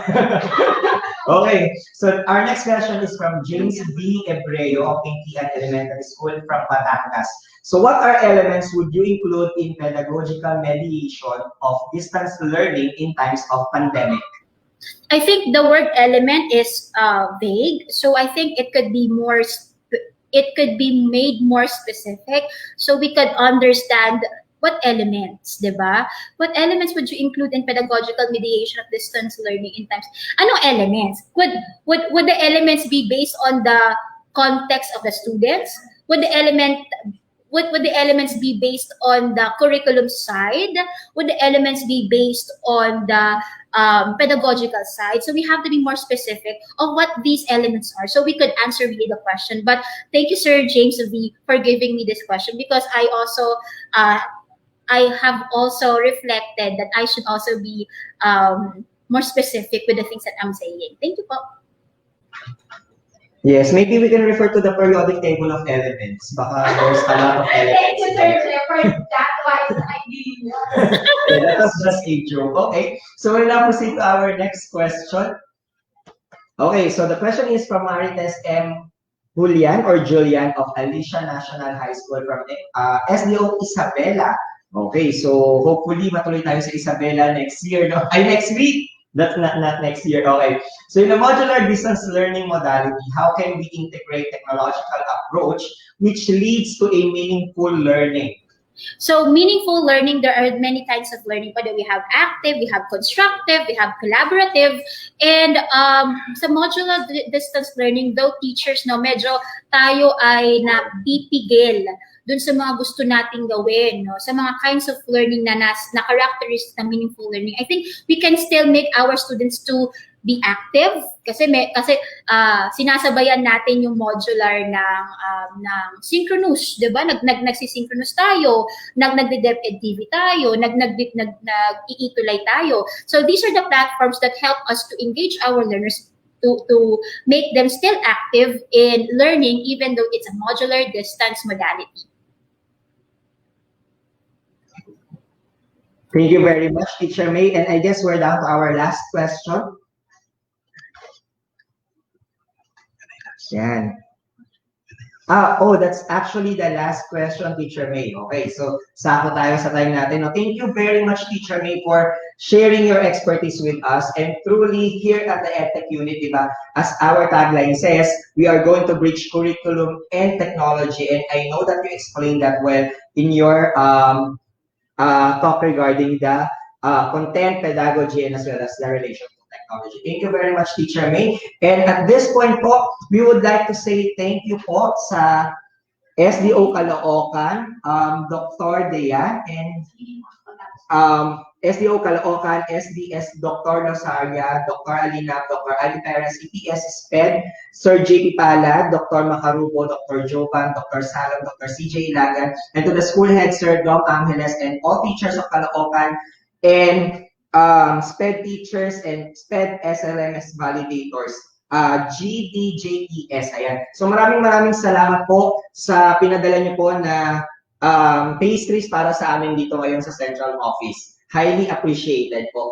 And before we really end our for today as well as the AM session, let's hear some few words from our host and as well as our speaker for the second session of the AM session. Teacher May? Yes, Teacher Jeff. So I would like to have this opportunity to thank all these people who have given me support. No, I could not really discuss about technology integration and materials preparation without the effort of our SDO Navota. So I would like to cite these important people, to all the dedicated people who compose the school's division of Navotas, especially to Dr. Alejandro Ibanez and Dr. Marco Meduranda, to the teaching and non-teaching force of Kaunalan High School led by Dr. Cristina Castillo Miglat and Assistant Principal Lisa Diaz-Coto, and to the English Department of Kaunalan High School empowered by Ms. Maria Velma Bisanggaling, whom I consider as one of my second mothers. Thank you so much for all your support. Shout out din po to my teachers in elementary and high school, and especially to my favorite professor, Dr. Milagros Cañares. Hello, ma'am. I miss you. Yes. Application template as you can see there at the bottom of our screen. So, pwede nyo na po siyang itry during your lunch break. Itry nyo po ang gamification template na binibigay sa inyo ng EdTech unit. And also, we would like to make shout out po sa Aliaga National High School from Aliaga, Nueva Ecija, and Itesa Elementary School sa Bongamon, Nueva Ecija na from day 1 to day 4 daw po, and as well as today ay nakatutok pa rin sa atin dito sa ating virtual INSET 2021.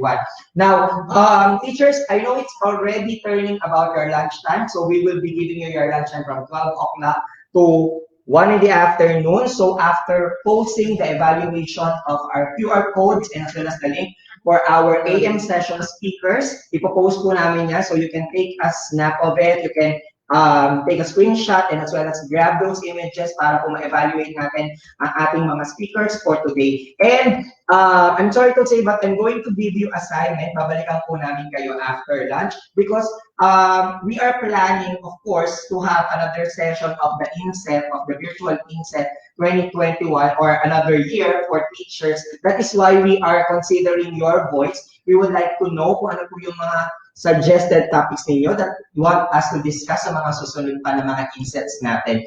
And for the digital poetry output, as you can see there, nandiyan po yung link natin. Please don't forget na ilagay po ang inyong mga digital poetry output and as well as makikita nyo rin po dyan yung ibang mga output ng ating mga teachers. So that's all for today for our AM session. Again, we will be posting the QR code for the evaluation of our speakers. And the first virtual INSET 2021 PM session will be right back at exactly 1 o'clock in the afternoon. See you and enjoy your lunch.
guro at magulang, ating pagtulungan, kabataan ay turuan natin. Kahit na nasa tahanan, pag-aaral ay tutukan, oras at kasanayan ay ilaan.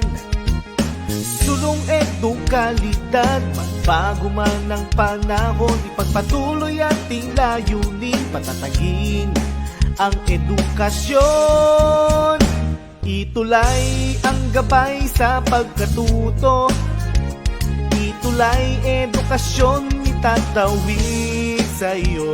Itulay paaralan, nilalayo sa'yo.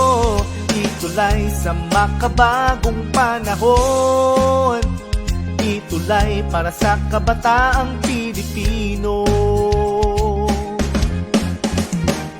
Kayo ba'y may katanungan at hindi maunawaan? Kami ang gabay at tulay na magtuturo sa'yo. Sa tulong ng teknolohiya at maging ng social media, paaralan ay kusang lalapit sa'yo. Sulong edukalidad, supuin maling impormasyon, katotohanan nating ituro, paunlarin ang edukasyon.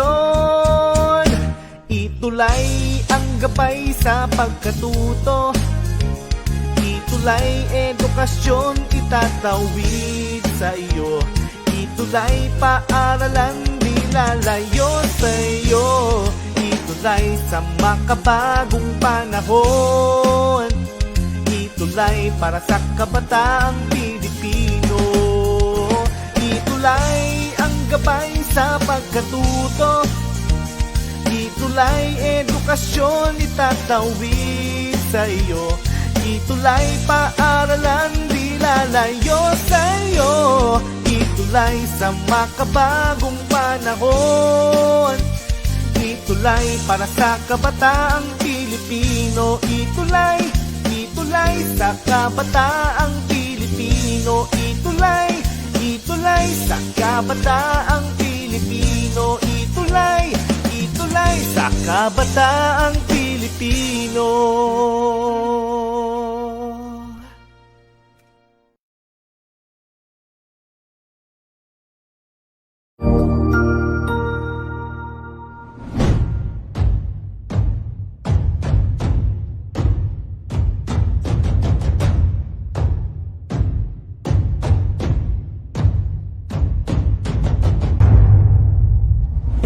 As we face the command of rapid development and technological innovation in the world, the Philippines' preparedness in advancement of its physical facilities, infrastructure, and soft skills are given focus, especially with the empowerment of teachers' capacity and capability, not only in pedagogical aspects of teaching, but the confidence in delivering instruction with the use of information and communications technology. The Office of the Undersecretary for Administration, under the leadership of USEC Alain Delby Pasqua, established the Educational Technology Unit under the Information and Communications Technology Service. Its prime function is to empower and capacitate public school teachers and learners as required by the global demand of the fast-paced development in technology.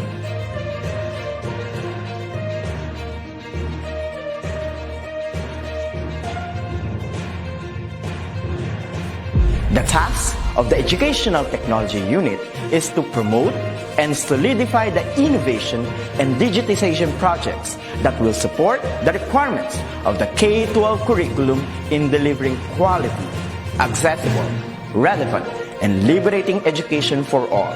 It targets different components and facets of skills development, which will enable the technological advancement of the infrastructure of DepEd. This is supplemented with empowerment training programs in emerging technologies for public school teachers.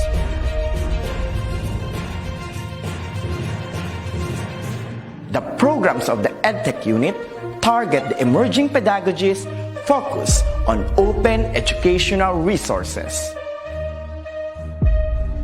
Robotics and mechatronics. Coding and programming. Virtual reality and augmented reality in education. Mobile application development. Internet of Things. And the productivity tools for learning, which includes Microsoft Office 365, Google Apps for Education, and the different Adobe software tools.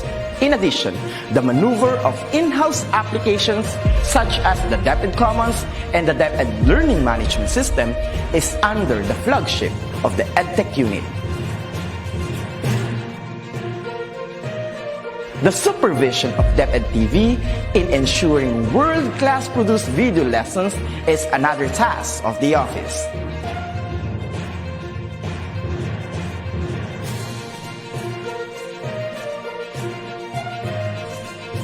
Lastly, the conduct of free online tutorial session, coined with the term Itulay, is a bridging program to support learners and parents in answering the self-learning modules pioneered with the initiative of the ICTS EdTech unit. A teacher's influence is limitless, bound with the heart for service and dedication to fulfill the greatest mission to educate the young. The ICTS Educational Technology Unit will be there to promote, to empower, and to inspire Filipino teachers and learners as we grow as a tiger in the region, hitting our target as one of the best in educational technology. Come on and join us as we make our dreams into a reality. Sama-sama tayong lahat tungo sa iisang layunin. Simulan natin ang pagbabago dahil tayo ang mga gurong magtatayo ng makabagong DepEd. Sulong Edukalidad.